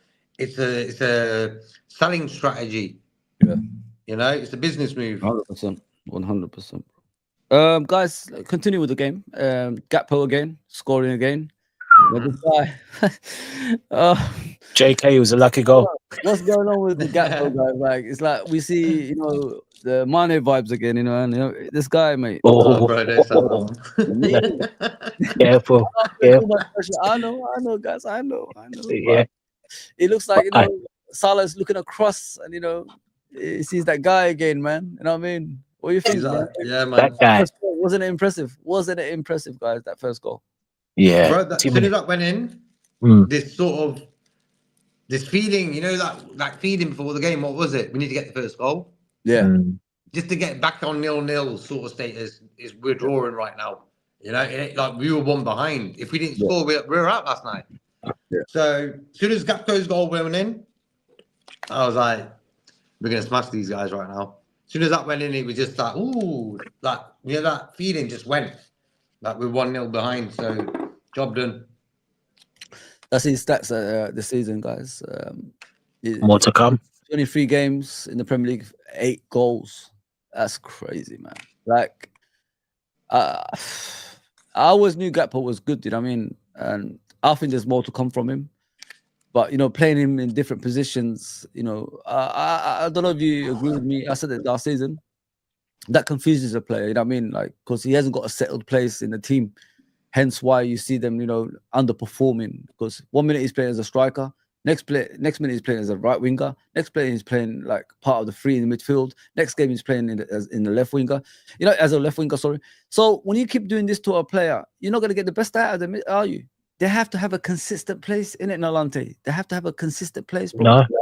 No, I agree, Fozzie. But the proof is in the pudding now, isn't it? Like he's playing consistently on the left. And look at his performances, bro. It's killing it. He's rippling. Cody, JK, lucky goal last night, wasn't it? Lucky goal. Yeah, fluky. How he fluky. Because he's up and got the channel. It's funny. That's why I'm saying it like that. JK, that's what I mean. But listen, look, exactly. It was perfect. But what I will say is, look, with Cody, one thing I'll say, and I 100% agree with you, Fozzie, the messing and chopping with Cody, I think Klopp, that's one of his biggest mistakes last season. It doesn't help. But one thing I think is helped Cody in another sense, positional awareness with the ball, awareness with time, awareness with space, reacting. So this giving us a more of a rounded understanding of the game. Yeah. And that has helped him this season. Now, at the start, Lucio was the number one guy. Now it's Yeah. Cody, and that's great for the club to have. And right now, Cody's on fire, and long may it continue, man. Long let him ball out, man. And I said, any goals, he's going to get more than double digits in terms of Premier League goals, and that's a great season. That is a great season as a left winger, a great season for me. So yeah, great. And I think what people don't understand, the first time finish. Oh, He snapped, bang. Strikers do that. None, and he's like, Brian, yeah. So you can. yeah, man. Tiger Yeah. uppercut. Like Brian says, he's always said Gapco's our best finisher. He says that, and he's up there. I still think it's Jota for me. Jota for me is, but Cody, he's improving. That first time, that was a Isaac, that was a Haaland first time finish. That people don't understand. The first time shot, bang. And I heard someone a little moaning saying the keeper could have done better, but no. But when you get the first time tracks, it's unexpected. The keeper can't react, and that was great start from Cody, and he started the snowball of what happened in the game. So yeah, man, big up Cody, man. Yeah. What about you, JK? What do you think of him so far this season, mate? Yo, what a guy. The Euros was, for me, the turning point. I think him 7 goals he got there sort of turned his sort of mindset right. You know, and what he's done is he's come to Liverpool. Diaz was there in his position, and he's always there playing bit part sort of roles and stuff. And then this season, what he's done is take that left wing sort of position his own, made it his own, you know. Come on, man, you don't do that with hard work and stuff. Exactly. So it's a good example to other players. Get your head down, do it, and you'll be a regular for Liverpool. Yeah, man. You know what I like about him, guys? Like, is his work rate as well. I don't think many people talk about his work rate. Like, he goes back and defends for the team as well. And that's why Robertson is all of a sudden looking at old Robertson again. Because, you know, if you look at Robertson at his best, he had Mane in front of him, didn't he? Mm-hmm. What did Mane bring? Attacking, obviously. And defensively. Yeah. And defensively. He's a machine. I mean, don't get me wrong. I like Diaz, you know what I mean? But with Diaz, does he offer what Gakpo offers? No. You see Gakpo yesterday, if he couldn't cut inside, what did he do? He went on the outside and put some crosses in. You know what I mean? And if our players were in tune with him, they probably could have scored a couple of goals as well. So with Gakpo, like I said to you guys a few days ago, I think people don't know like his way of thinking sometimes. That's why the creativity side of his game ain't coming out. But eventually, once they get used to him playing regularly over there, you're going to see more creativity as well as goals coming from him as well. And he's an honest player. I love him. He's an honest player. An honest guy. Never heard him complain when he's on the bench. Never heard him complain when he's man, on the team. humble. He just gets on with it. Even when he's coming off, did you see it, guys? He's always smiling and he's always encouraging the next player that's coming on. Yeah, man. Yeah, Good man. background. Good background. Good guy. That's why he's never signed for Man United. This guy's a god type of guy, you know what I mean? He's like, I ain't playing for no Red Devils. Exactly. The man of God, exactly. You don't want to play with the demons. No, baby. Don't mix yourself with the demons. Let's go around JK's house for some nice lamb, mixed lamb, cheese and rice, chapati. Yes. You know Come on, man. Abdul, big up, brother. Abdul, big up. Big up, Abdul, bless man. Abdul, bro. Bless Abdul, man. Always a pleasure with Abdul. Hope you're well. One of my He's favorites. always got his shopping list. He's always got his shopping list ready. I like it. I really like it. You know what I mean, he's honest with what he writes. He always does it, and I like that. You know, the way it should be. Left back and number 9. There you go. He's been scouting. Abdul has been scouting. Fair play, Abdul. need names, Abdul, who would you be your players? I'd like to know from you yourself, Abdul. Yeah, it's true, man. It's true. Yeah, I'd love to know that as well. Yeah. He's brilliant. He's absolutely brilliant, man. Are we going to Waitrose or are we going to Aldi? You know? Let's go Waitrose. He'd been there. The shopping list, you know, we want the like which guys we got to play Yeah. them I positions. You know? Primark, man. I'm sick of Primark, man. You know what I'm saying? Yeah, exactly. Lastminute.com. He says, I don't want it.com. Yeah. Yeah. Where you gonna go? Primark. Oh, great. Oh God, I just was there last month. All our players more to give. Yeah, they're gonna give more, man. 100%. Plymouth versus Liverpool, obviously on Sunday. Cedric says all these people saying they are not good enough. You get out there and do it. Yeah, that's what JK said. Like, you know what I mean? Put yourself in their shoes and see if you could do it. You know what I'm saying? So Exactly Mhm. exactly Big that. up, Yeah, Cedric. these guys train every day, this, that, and the other. But we've all trained 2-3 times a week and paid on a Saturday or Sunday. You know what I mean? These guys do it full time, get paid nicely for it. yeah, But sometimes football is a hard game. You can't just jump on one guy after one game. I don't believe in that. it's madness, man. It just shows, isn't it? I'll give you a good example of that quickly. The Arsenal guy, Skelly, against Man City. Yeah. Is this the new Ashley Cole? I heard that. Oh, on wow. one of the. That's one of the wild. new- I heard that, and I'm Wow. thinking, for me, Ashley Cole is probably the best left back in Premiership history. This Yeah. Skelly guy sort of does that goal, out muscles Haaland in the middle of the park, and the fans were screaming this, that, and the other. Yeah. And then the other guy comes on, he scores a goal there. And then what happens? They go to Newcastle, they get beat 2-0 again. 4-0 on aggregate. And he got bullied. By There the way. you go. There you go, man. rattled. One game does not define a player. Boarded.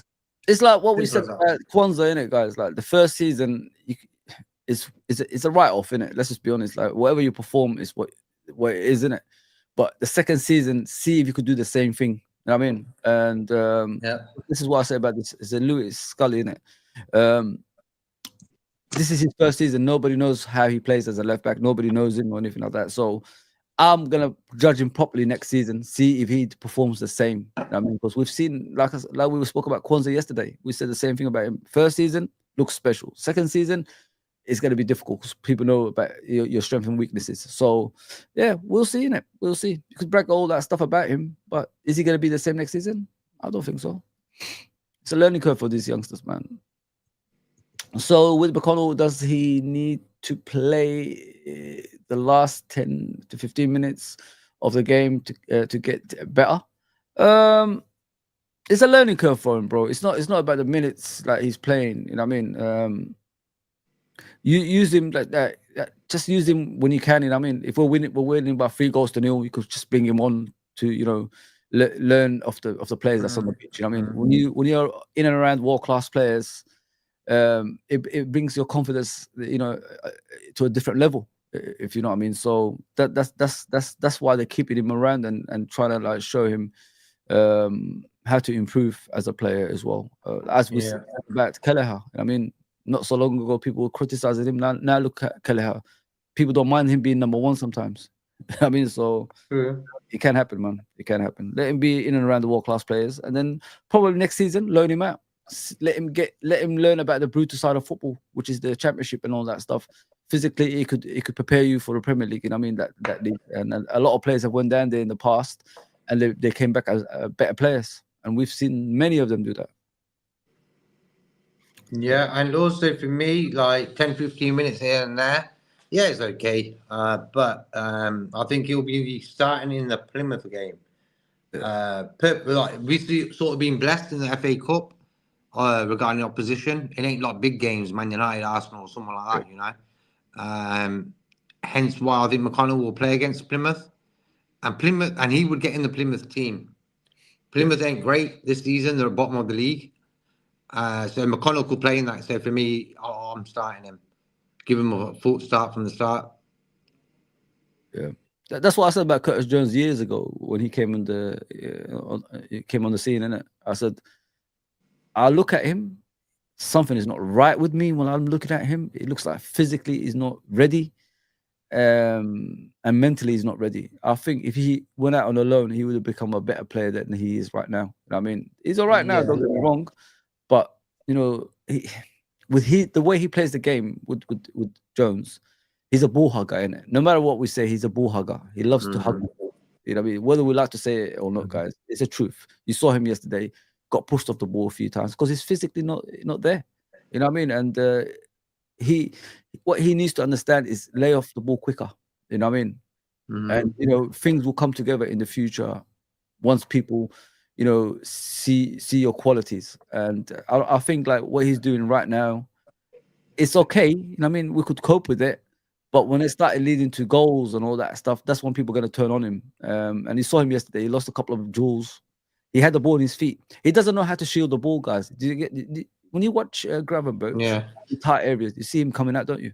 When you see McAllister in tight situations, you see him coming out, don't you? Even Soboslai, you could say to a certain extent.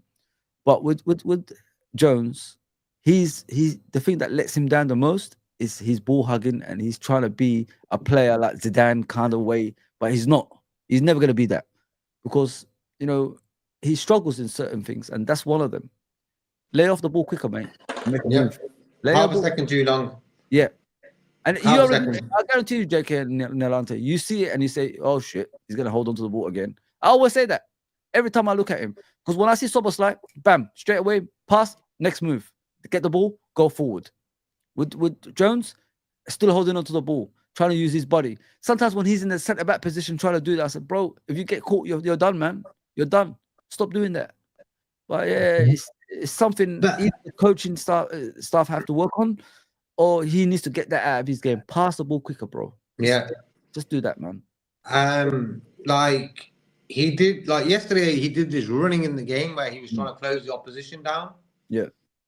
Wow, it was top. That's what we need him to do. Like the crowd were cheering him on. Like when we as Liverpool fans see that, and a guy does that. Remember Andy Robertson when he first came in, he did that run against Man City. He ran after everyone. Then he did that. Since that day, we've all loved him. There you go. That's what Liverpool fans are like. They don't care about goals and assists, but if you put that shift in, they love you. I think Curtis did that yesterday. This ball hugging, Nalante and JK. If it works, it's okay, but it doesn't work. That's what I'm trying to say to you guys. Like, it doesn't actually work. So, as a player, why can't you understand that? That's what it's like. Has he got a brain or what? Like, I'm just trying to find out from him. You've been doing this since you've been in the first team. It hasn't worked. So what kind of get through to your head? Because I like Jones when he starts passing the ball quicker. Do you know what I mean? He looks better. Yeah. But when he's trying to use his body, which he hasn't got, he hasn't got it because he keeps getting pushed off. What do players do when they hug the balls majority of the time? The good players, that is. If someone touches them, they get a free kick, right? That's what they do. Or they make sure the player can't get to the ball. They put it far away from them. He does it neither. He's always showing the ball to them. They intercept it and they go on an attack. And like I said, I remember a couple of seasons ago when he lost the ball. I think it's West Brom, and between the goal next to the goal, the box next to the box, and he lost the ball somewhere there, and they scored a goal from it. And this is when the fans turned on him and they said that this guy is shit. Get him out of the football club. This is what I'm saying. These habits needs to be removed from your game to improve. Things like that will come together once you become an established player, and people rate you as a world-class player. And he's not giving himself that chance, man. He's not giving himself. Listen, he had a brilliant game. Don't get me wrong, guys. I'm not here to criticize Jones. I'm trying to tell you what he needs to improve on, which is laying off the ball quicker, pass and move. Pass and move. Pass, move to the next direction, get the ball, counter-attack, or pass to a player that's in advanced position. That's it. That's all you have to do. Nalante, what do you think of him, bro?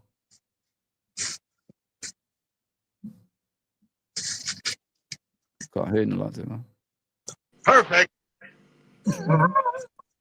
Jones, bro. He's a half a second too long on the ball. That's how I clarify. I could just tell, like, as a footballer, that's how I would say it. He's half a second too long on the ball, bro. You're gone, Nalante. No, I was just gonna say, obviously, with Jones, Curtis, he's an enigma. I think that's what it is. He's an enigma at times. He's 24, so he's his best years. He's been in the squad for quite some time now, and he just needs to cut. For me, it's more the ball hogging. The shooting of the ball, I believe he's improved. I think this season there's a couple of times when he's tight at the touchline, and he gets past two men with quick free and quick skill, and I think he's better than that. At Sobo and McAllister in that aspects. But the hogging the ball, he just needs to learn to release that ball. And that sometimes as a team, one thing that annoys me sometimes when there's a chance to not just push the ball forward, we go back. But again, it's Manchester style. But Jones, he played well yesterday. And look, the work rate, and he's learning about getting his tackles, being more on the defensive side. He's got a lot to improve. But man, but yeah. It's not criticism. It's just something he needs to understand. That's how I see it when I'm talking about him. I know he's a player. You know, what I mean, he's doing some wonderful things. Like I didn't expect him to do recently. You know what I mean, so yeah, just get rid of that bad habits, and then people will look at you, you know, in a way of rating you. That's what I want him to have. And I don't think he does enough of that. Like, there's always something people talk about in a negative way, if you know what I mean. And I don't like that, man. Guys, what about Salah's goal yesterday from the penalty spot? He looked nervous, didn't he? What a goal! Like that penalty was just out of this world. I thought, like top corner, guys, top bins from the penalty spot. Why hasn't he done that in the past, guys, bro? He looked nervous, didn't he, JK? I'm joking. Checking He his was boots. confident, bro. Yeah, like that's a guy on top of his game right there. You know, with that type of goal. I thought it was going over when he hit it. I was like, oh. Yeah, You know what I mean? I thought it's going over as well. I was thinking, oh my god. But yeah, top bins, yeah. It did look like bins, it. bro. I ain't heard that in years. Yeah, top bins. We don't talk about the bins you have in your kitchen, yeah? Put the rubbish out. Have you had a good cooked meal? Talk about those bins and bones and chicken you've been eating. Yes, sir. Yes, sir. Indeed. You know, one thing that is quite good is like, you know, when we get these penalties, I like the way Cody, VVD, they protect the penalty spot. You know why they do that? Yeah, I know. Gamesmanship. Distraction. Yeah. It's good. I like that. They hold it up, innit? And it's a team. That's what I'm saying. This team, it's not about the form, it's the camaraderie. The players are all get on gelling with each other and look, protecting your player, you know what I mean? So you know what? We know what you're gonna do. You're gonna best chance to bang that penalty. You know, obviously there's a chance you can miss, but yeah, I like that, man. Guys, you know what, Salah, yeah? What's the Premier League and that, yeah. This is the, you know, that uncomfortable conversation, you know. Oh no. Don't need to leave. Did he take over somebody that used to play for Arsenal? JK. What was that? Sorry? You don't want to know it. That's what it is. JK is reading some books. He's like, what was that? Was it? He's like, I didn't hear that. No, what did you say? See? He missed it. What I said was he's trying to not hear the question. I know he's pretending. He's got amnesia now. Yeah. If Salah wins the Premier League, obviously, yeah. Just the Premier League. I mean, it don't have to be the Champions League, the Premier League. Do we have that? Is it time to have that uncomfortable, conversation in regards to who's the greatest Premier League player of all time, between him and that certain Arsenal player everybody votes for? Well, I ain't gonna say I prefer Salah to Henry. Yeah, because Henry was great. Don't get me wrong, and so, Ronaldo for Man United as well. Another contender, you know, De Bruyne. You know, like, there's a lot of guys out there. But for me, Salah is like a one-man army. Like, if Liverpool are drawing 0-0, he alone on himself was on so many occasions win that game for us. Yeah. You know, how come out of all the people who have left us into the Klopp team, how come he's the only guy with Virgil who have actually stayed? Yeah. And Alisson, for example. Why? Because they're this sort of structure of that spine you need in the team. Yeah. So for me, Salah is, I'm going to say, if I've got my first 11, greatest ever Liverpool team, this guy's on the right. I don't care. Yeah, like, yeah, I yeah. can't give him a better accolade than that. Yeah. Yeah. He's on the right. John Barnes on the left. You know? Yeah. Well, you, Nolante. Mate, you know what I mean? It's very uncomfortable. I know, bro. I know. I'm cold. Let me put my jacket on. Some people are going to get rattled. But yeah, I mean, yeah, JK. I mean, if you want to go back, Billy Liddell. No, I'm joking. We're not going to go 1950s. But yeah, it's absolutely Liverpool. But yeah, look, Mo's doing Mo things, isn't it? And look, that man that you're talking about, Fuzzy, which JK referred not to hear, that man that wore number 14. You know, that man. Listen, look, I think people need to understand. Listen. I'm not. I don't like looking at stats. Stats are there for a reason. You know what I mean? And yes, they are proof of goals. But bro, I'm gonna say this now. Salah is a better player than he was 5 years ago. Oh, 100%. No doubt about it. He is a better player. Yes, he's probably the dribbling has gone off from it. And you know what? I hate this motion that Salah doesn't dribble like Hazard and stuff like that. Look at the goals that Salah's dribbled and built up, man. I think people like are sleeping. It's like, oh, he doesn't dribble. Salah's dribbled before. Yeah. He's big. We've seen it. I just like people forget about Salah. I think he gets swept off, and you know what I mean. My main guy was Mane out of the two, but we're not here to pick favorites. We're just two different players, isn't it? you're two different players in different aspects. Salah But is what's a guy, isn't he? yeah, scoring yeah, goals. but I Mane, don't, you know, the reason we prefer Mane because it's for the team, innit? What it's better for the team. That's why. yeah, Player wise, we said Salah. It's just out of this world anyway. But carry on, bro. yeah. But one thing which I noticed again, and I'm gonna rephrase this. I'm gonna throw this name to something. Me and my boy, we used to play six-a-side. One of the best players I played with. His name's Mehmet. He's like an attacking 10. I remember him. We used yeah, yeah. Oh, 5-a-side 6, yeah. And it's called Game Intelligence. It's called Game Intelligence. And yesterday, you saw what Tottenham did. They thought, we know they were going to be high line. G'day, mate. G'day, mate. Couldn't play the high line, mate. Yeah. Well, going to attack the Liverpool team, yeah. G'day, mate. Good old high line. Play the high line, me, ain't Tottenham were going to do the g'day, mate, high line business. So they sat back and they a little bit, which I get it. I understand that. It's a semi-final. But you see what they did with Salah? They tried to hit Spence and was it Song? Yeah. They tried to double up on Salah on the multiple times. But you know what happens? The Game Intelligence, Salah wanted that. And he gave the space for Conor Bradley. And you see 3-4 times he put Conor Bradley in. Again, Game Intelligence, people. Game Intelligence. And you know what? What we'll keep doing, people like the Troy Deeneys will say, oh, mate, he's not pleasing on the eye. He ain't pleasing on the eye, Fuzzy. Jack, he's not pleasing the eye. I want to take my kids to watch him. Then cool, mate. You go watch King Kong Bundy or whatever. All right, no problem, Troy, yeah? Go watch King Kong Bundy. Oh, no, you know what? Better watch. Go and watch Miles Skelly have a meltdown at St. James's Park. No. Better yet, go, Troy Deeney, go and take your family to watch Man United. They're so great, aren't they? They've got Sir Camp up front. Sir Camp. Or Bruno the Rat. No, Troy, go take your family to watch them. That's fine. But Mo, he keeps doing it. And the only thing with Mo is sometimes in games he drifts, when he doesn't get anything, he drifts out of games quite a bit. But yesterday I saw a man who's involved again at all times. And that's it. Him, Mo. I mean, he's going to be player of the season again for the umpteenth time. You know what I mean? Look at the stats.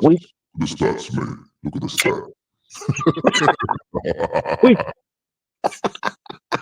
We move. That's all I'm going to say. We move. Those stats looks great. 22 games, 21 goals. That's good.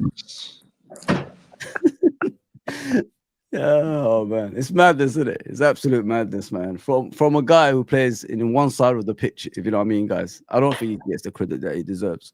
It's like a superhuman kind of thing, innit? If you think about it, of Salah's, performances. Imagine a player that can play all over the pitch and can do what. Imagine Salah actually playing everywhere, like a proper number 10 that can score goals. How many goals he could be on right now, if you know what I mean? He's scoring like 23 goals in the Premier League. Sorry, it's 21 goals in the Premier League in 23 games from one side of the pitch. If someone said that to you, a guy's going to do things like that, you'd be laughing at them. You'll say, no way, son. That can't happen. Those kind of things are only happening. That voice is cool, man. That's what they say. That's what I'm telling you. This is what they're gonna say. I mean, and I've always said it, mate. If these guys weren't at Liverpool, the likes of Van Dijk and Salah, they'd be raved about all over the world. Not just in the Premier League, all over the world. It's a Liverpool thing. The hatred towards Liverpool. It goes a long way. You know what I mean? We've damaged a lot of teams back in the day. I mean, we was 18 titles. The next team was about 12 or 11, something like that. It was Everton, actually. It wasn't even Arsenal. It wasn't even Man United. The next team to us was Everton. You know what I mean? This is how Liverpool's hated, because we were so dominant back in the day. And as I said, like, if Salah wasn't at Liverpool and Van Dijk wasn't at Liverpool, I think they'd be raved about more than they are right now. And it's unfair. I honestly think it's unfair. It's unfair. Remember that, people.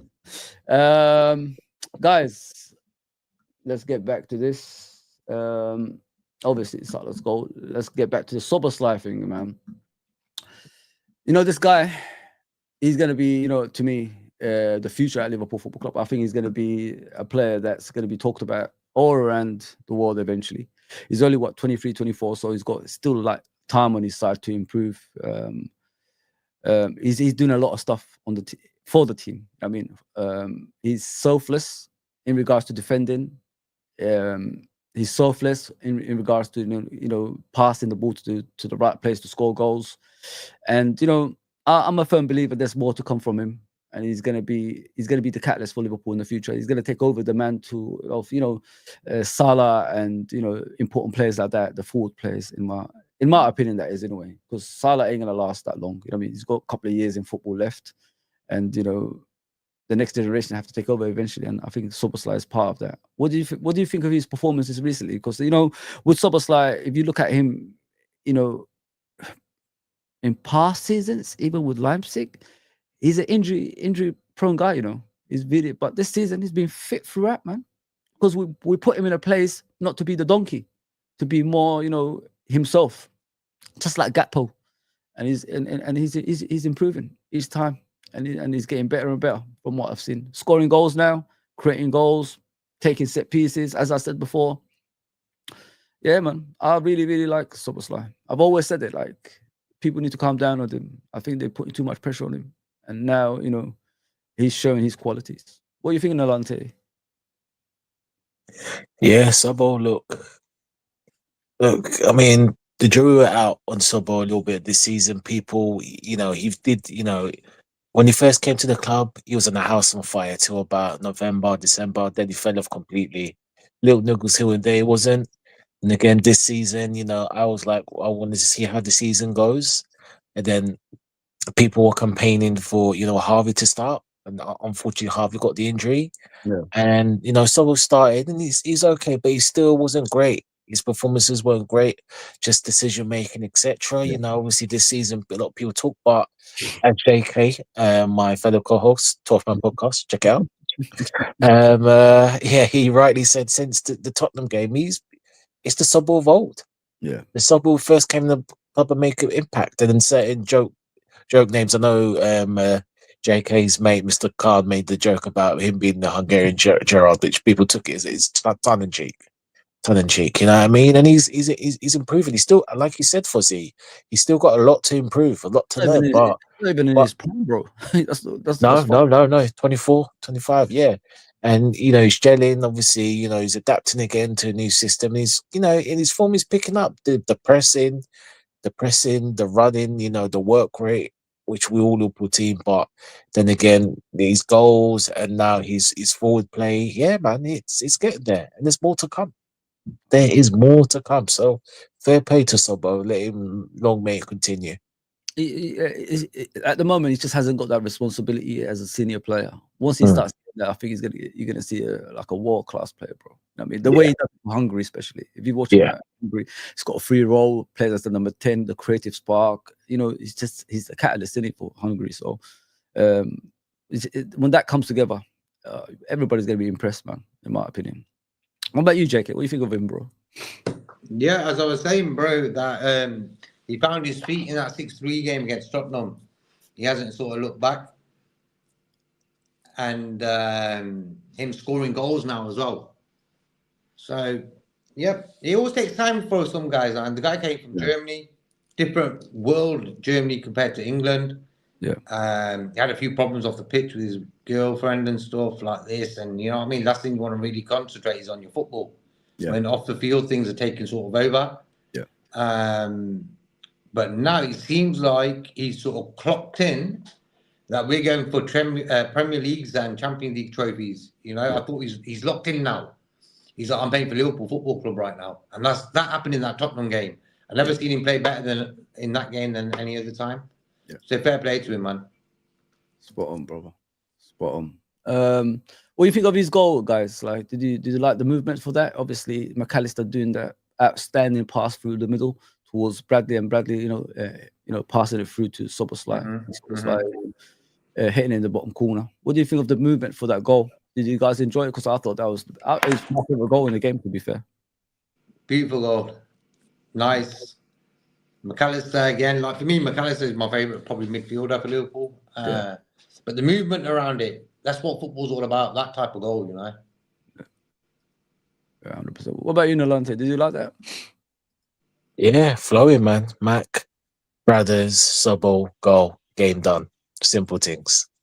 Like I said, everything is coming together, innit? That's what it is. Question: what's the best way to handle the bean pole and Dan Burns and the skill of Isak? Get them away from St. James's Park. That's a start, and that's what we've done.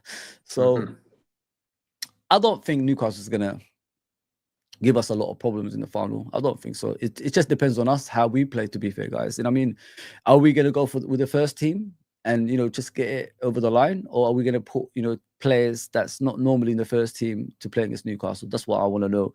And as I said, it's a neutral ground, something Liverpool players are used to. I mean, we're used to like playing cup finals. They played once, I think, and they got beaten by Man United, was it? So listen, I think we're gonna handle them much better than we did at St. James's Park. I mean, I think the likes of Van Dijk were pissed off about that game, the way they performed that day, the way Isak scored a goal and started flicking his hands saying "get lost" to us like that. I'm looking forward to it because I think they're going to handle him very, very well. Konate and Van Dijk together, the Basham brothers are from Mighty Ducks, so they're gonna do something. They're gonna do something to him, man. I'm a firm believer. Like when it comes to teams going to a neutral ground and away from their comfort zone, the superstars always shine through, man. And yeah, I think that Ravi. What about you guys? It's all about time. Some guys hit it straight away, find their feet straight away. Curtis Jones couldn't find his feet. Gravenberch, Darwin Núñez, and Botzai couldn't find their feet in games. But slowly, they've all sort of found their feet. So Botzai definitely. He'd be like a new signing. Yeah, 100%. Just cooking, listening to you guys. Perfect afternoon. Thank you, brother. Thank you, Mr. Uncle. Bless Uncle. Bless Uncle Rods. Bless it. What's he cooking? Yeah, what's he chefing? Yeah. If you smell what the rock. What the rock. What Uncle Rod is cooking. Uncle Rod did it, yeah. Guys, Virgil, man. What a goal. Obviously, McAllister from a corner, straight on his head, and slotted the back of the net. I'll put a poll up about Virgil, Rio, Terry, and company. Those are the 4 that I know of. I might be missing, a few, but 23. I thought he turned into a stripper. Put a poll up for Virgil. Chippendales. Virgil, for me, bro. For me, when I seen his goal go in, I was so happy because it was from a corner. Yeah. Like for me, the best goals in football are corners, and when a guy from the wing crosses it in and the guy heads it in. I love them type of goals. So for me, seeing a set piece go in, it was about time. Yeah, 100%. What about you, Nolante? Like, did you like that goal? Like 14 corners, 1 goal. You know what I mean? Ice cold Virgil, man. Simple things, man. Look, not much else to be said about him, man. He does what he does, man. He's the GOAT, in my opinion. GOAT, centre back, and people that say that he wouldn't be able to, the strikers would have been better. Look, he still has to deal with Mbappe. He still has to deal with Haaland in the Isak. He's balling out right now, and he gave him quite a rough time at St. James's Park. So Van Dijk owes him one in the final. So look, And look, Van Dijk, yeah, it's hard. He's born where he's born. You'll be able to play against Drogba's, the Shearers, the Tevez, the Rooney's. He'll be able to have his own against all of them. So, but it's not going to happen because the generations are different. But like I said, he's the GOAT. He's the GOAT for me, Premier League defenders, man. Yeah, the Simple things. poll says 91%, Rio 4%, and company 4%. No votes for Terry. Not even one vote for Terry, man. You know what I mean? That says a lot. That scumbag. Terry needed That players Corey's a around him, man. scumbag. That's what it is. He needed Yeah. players around him. His deficiencies was, not exposed because he had good players like Carvalho and players like that around him. Ashley Cole. You know what I mean? If you got players like that around you, you're bad side of the game. You don't see much of it, and that's why. Exactly. That's what John Makalele. Yeah, forget Makalele and all those players. Essien. Yeah, there you go, man. The protection in front as well as in defense, and the goalkeeper Peter Cech, of course. Oh yeah. Question: can older players in the age of like 24 to 26 benefit from loans? They should be already good, really. Yeah, I don't think loan deals should happen at that age, to be fair. In my opinion, that is anyway. I don't know about you two, but I think they should be good enough. If they're not good enough at that age, they shouldn't really be at the football club anymore. They should go find their way in football. What do you guys think about that? I've seen guys sign for clubs around that age and end up going on loan. And more likely is to benefit the club because they want to sell the guy. Yeah. If he's that age, they're not letting a guy at that age go to another club if he's good enough and they want to keep him. So yeah, for me, it's a bit of a weird one, that one. But maybe the guy goes on loan somewhere, smashes it, and comes back and carries on. Yeah. You know what I mean? You're spot on. Yeah. But Like in my big signings, I'm talking about. Like Arsenal have brought a few guys into that Vieira guy. Is it Vieira? Yeah. The Portuguese midfielder. These type of guys, come. Yeah. Don't really do anything. Arsenal think, you know what? I'll go and learn into Germany or France. Yeah. Smashes it there, comes back, and then carries on. Is very unlikely to happen. It don't really happen often. So. Yeah. Uncle Ross says fried chicken, white rice with vegetable stir fry. There you go. Come on. Yeah, Come on, Uncle Rods. Big up, man. Cooking. Healthy food. Well, so Cooking what about nicely. you, like Nalante, what do you think about that 24, 26? Just depends on the scenario. I mean, look at Rashford. He's over the age of 24 now. 26, 27. Isn't it? Something like that, 28. Yeah, so it just depends on the scenario. Obviously, you don't really want to, but certain scenarios, they might need to do a loan, 6-month loan if they need to, for the price. It all depends, really. It all depends. Listen, I'll give the thing I give current players is the longevity. I mean, they're more fitter than what they used to be back in the day. So it won't. Yeah, I'll give them that. That's about it. But at that age, they should be good enough for the first team, at least. You know what I mean? And going out on loan shouldn't be an option for that football club. If they're not good enough, for your first team, you just got to sell them off. That's what you got to do. In my opinion. Virgil is still winning the poll. He's won the poll. Sorry, forget about that. In my opinion, guys, with Virgil, as I said it in the beginning of the stream, he's the greatest Premier League defender. I'm not just saying that because I'm a Liverpool fan. I asked a simple question to a lot of people, and nobody ever comes up with anything, concrete. In my opinion, what's his weaknesses? If someone can tell me what his weaknesses are, we could discuss. You know what I mean? I don't see no weaknesses in Van Dijk. I see a lot of weaknesses in Terry. I see a lot of weaknesses in Company. I see a lot of weaknesses in Rio. But I don't see no weaknesses in Van Dijk. Pace-wise, he paces everybody. Aerial duels, he wins every aerial duel. Passes, he always passes as one of the best passers in the game. Defensively, he's always aware. He's always alert. You know what I mean? And not many get past him. So I don't understand, why there is a conversation. Even that Dawson, the ex-Tottenham player, yesterday even said that he's the greatest he's ever seen. I mean, so if a defender is showing you things without any effort, like these two guys said earlier, like JK and Nalante said, He never sweats. You never see him slide tackling. You never see him like sweating. You never see any dirt on his shorts and his shirt. No, I mean, and even if you want to play like, you know, physical football, you saw it yesterday with Richarlison. Richarlison had to walk off the pitch. You know what I mean? He didn't want none of it, man. Pretended he's got an injury. You know what I mean? So it is what it is, man. It is what it is. Let's see the next one. Yeah, he's won the poll, guys. He's won the poll. Are you guys looking forward to the cup final, guys? Obviously, it's Newcastle. This one. Mm-hmm. Good opposition. Mm-hmm. We owe them one from that 3-3. They're going to be good opposition, but I just feel like their attacking midfield is pretty good. Yeah. Even though I think our midfield is better than theirs, and our attack is better than theirs. We're top of the league, they're not.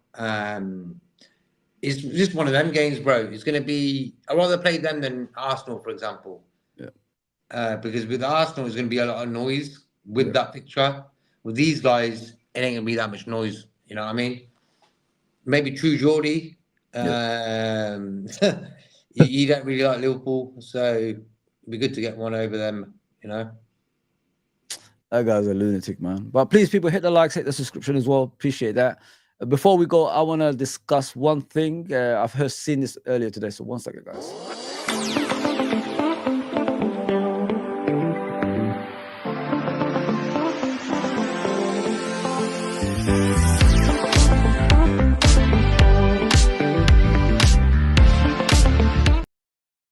There you go, people. I hope you got it. Nice. I like that. Transfer Simons, you know, the Dutch player, Javi. Oh, Xavi Simons. Yeah. Would you take him at Liverpool, guys? No. All stories about Liverpool wanting him. Good player. Dutch. Yeah. Probably could do a job with Slot. Don't know what that job is. He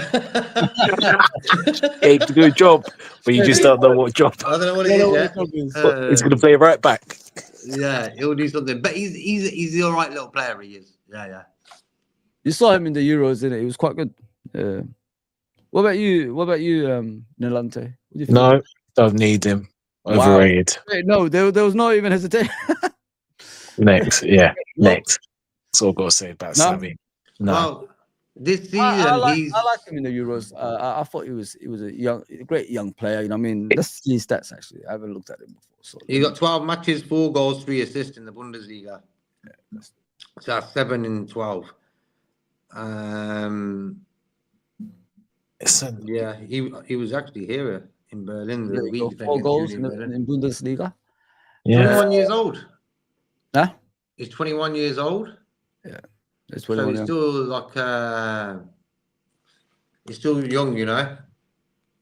Yeah, he can develop into whatever. He went to PSG, didn't he? Yeah. He didn't really play. He's just like loan. You put him on loans, you know. Yeah. Look, his market value is 80 million euro. Whoa. If I got 80 million, I wouldn't really want to spend it on him. Let's put it that way. We don't need him. Well, we're rampant and we're in that area. Do you think like he's overrated or something? Nolante, the way you talk about him is like he's overrated for me. Yeah, he's a good player, but he's just way overrated than people rate him out to be. You know? Yeah. He's permanently at Leipzig now. He's permanently. Yeah, he signed a permanent deal. Yeah, but I think they're trying to do that. They might potentially do the whole, we bought you, so we'll sell you in the summer and we can recoup that money or whatever. Which don't know how that. Well, who knows? Who knows? Okay. All right. Look, he's still got youth on his side. You know what I mean? So, but not at that figure. I wouldn't be really interested. You know, Leipzig, they like making their money. You know what I mean? 80 million since like euros. That is. I mean, it's like 70 million. I think. £50 So he played 12 games, 4 goals, 3 assists, and he plays in these positions as well: left wing, attacking midfielder, and a left midfielder. So he doesn't play just in one position. He plays in a few positions for that team. So, yeah, you're right. This is not the type of player that we need. I think we need a different type of player. Obviously, we've got too many players in that position as well. He's more of a number 10, I think, from what I've seen. Yeah. We've got Soboslai there, who's a much better player anyway. So, and he's got future. Like in the future, he'll be even better than what he is now, Soboslai. So, as I said earlier, yeah, I don't think we're gonna need him. I think I agree with you guys. I think we need more of a DM and a left back and a centre back and probably a striker if things don't go right with Darwin. You know what I mean? There's another player as well, guys. Hato, you like him? He's the type of player everybody's asking for, a left back / centre back. Yeah, similar to Timber. What do you think? Would you take him? Sign the thing, no brainer. Get him on board. 18 years old, he's going to be in my opinion, he's going to be a world-class defender in the future. He's a quality player, captain Ajax at 17. Like thoroughly, bro. Yeah. Okay. Yeah, so he can play both. He covers both facts, and it's a no-brainer, man. Sign him. I hope we do. We're linked with him. He was at Anfield the other week. I think he was invited by Gravy. Gravy invited him. So, Dutch connection. So, yes, just sign the guy up, man. He's quality. He's going to be a quality player for us. No-brainer. He's not like a Robertson, is he? Like, does he go outside, cross balls in like Robertson? Not necessarily. If I want someone to replace Robertson, guys, I want to be someone that can do majority of what Robertson can do. You know what I mean? And we're gonna miss that if we don't have crosses from the left. You know what I'm saying? Listen, Rob, I wouldn't say he's a Robertson type, but he can cross if needs be. But obviously not in the Robertson mode. But I've got a badge locked on you. Yeah. Okay. But he can play both. It's just a no-brainer to buy him. 18 years old, captain. Yeah, he'll just get better. It's a no-brainer. Yeah, that's true. What about you, JK? Do you know anything about him? I know that he was at a Liverpool match the other week. Apparently, he got invited by Abramovich. Yeah, great. He's just dropping some facts about him and stuff. Yeah, man, he looks like a little bit of a player, young as well, and Dutch. Yep. Yeah. Big up, hi from Twitch, of course. But look at Felix. Didn't he go on loan? Felix is just not good enough, bro. He was. They were saying he's going to be the next Ronaldo and all that stuff, and his career just didn't develop as it should really. Yeah, Felix, it's just a flop, really, in my opinion. I mean, he should be in a higher standards right now in his career, but yeah. That's sometimes football it's not for everybody, because when he was coming through, they were saying he's the next Ronaldo from Portugal. Superstar, yeah. I'll take him, but they just bought bought him for 80 million. Did they? I didn't know that.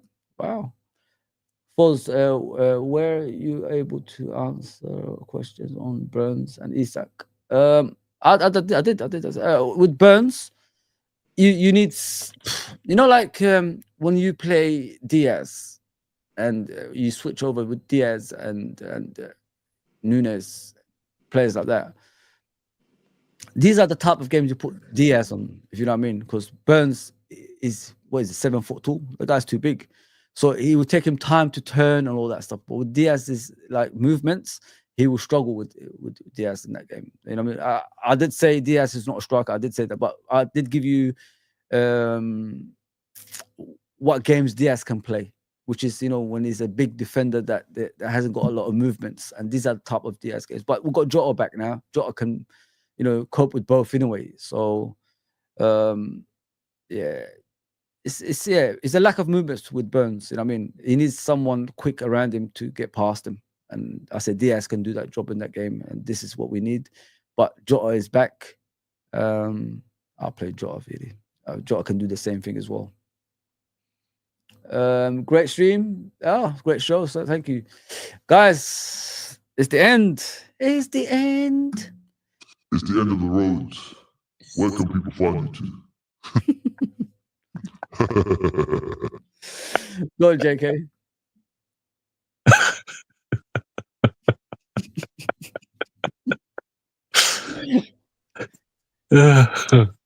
JK, where are you, man? JK, can you hear me? Loud and clear, bro. Loud and clear. What about you, Nolante? Can you hear me, man? Oh my, my. That's my favourite voice, that one there, man. Yeah, Nah, top show, lads. Top show. great show, great fans. I appreciate that. I appreciate the support. I'll never forget you guys. To infinity and beyond.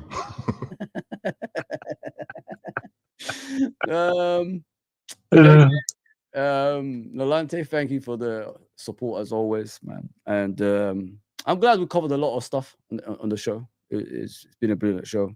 Obviously, we done the press conference, picked out wherever we can from there, and then we talked about obviously the League Cup game versus Tottenham that got battered, and then we talked about the transfers at the end as well. So I really enjoyed that. People, you know where to find them. 12 Man's channel. JK's got his own channel now, and you can find them on Irishman's channel as well. So please go and follow them on those channels. And of course, there's other people on the chat like Uncle Rod's, and people that have their own channels. Please go and subscribe to them and follow them, and hit that notification bell. It's really important. That notification bell, guys, very, very important. All right, guys, I'm done here. There you go. There you go. There you go. 12 Man's channel's on there. My gosh, Adam, that's a lot. Okay. And that's Irishman's channel. So please go and follow these two channels. All right. We're done out here. Take care, everybody. We'll see you soon. I could be back tonight. With a panel show. It just depends how I feel. I'm off now. So till Monday. I'll be back working Tuesday. So yeah, just keep an eye out for that. Take care, everybody. Take care. Yes. And this is JK. Is it JK your channel, isn't it? This one. Yep. There you go. Yeah, that's the one. Yeah. It's JK's channel as well. Guys, don't go anywhere. I'll be back shortly with you two.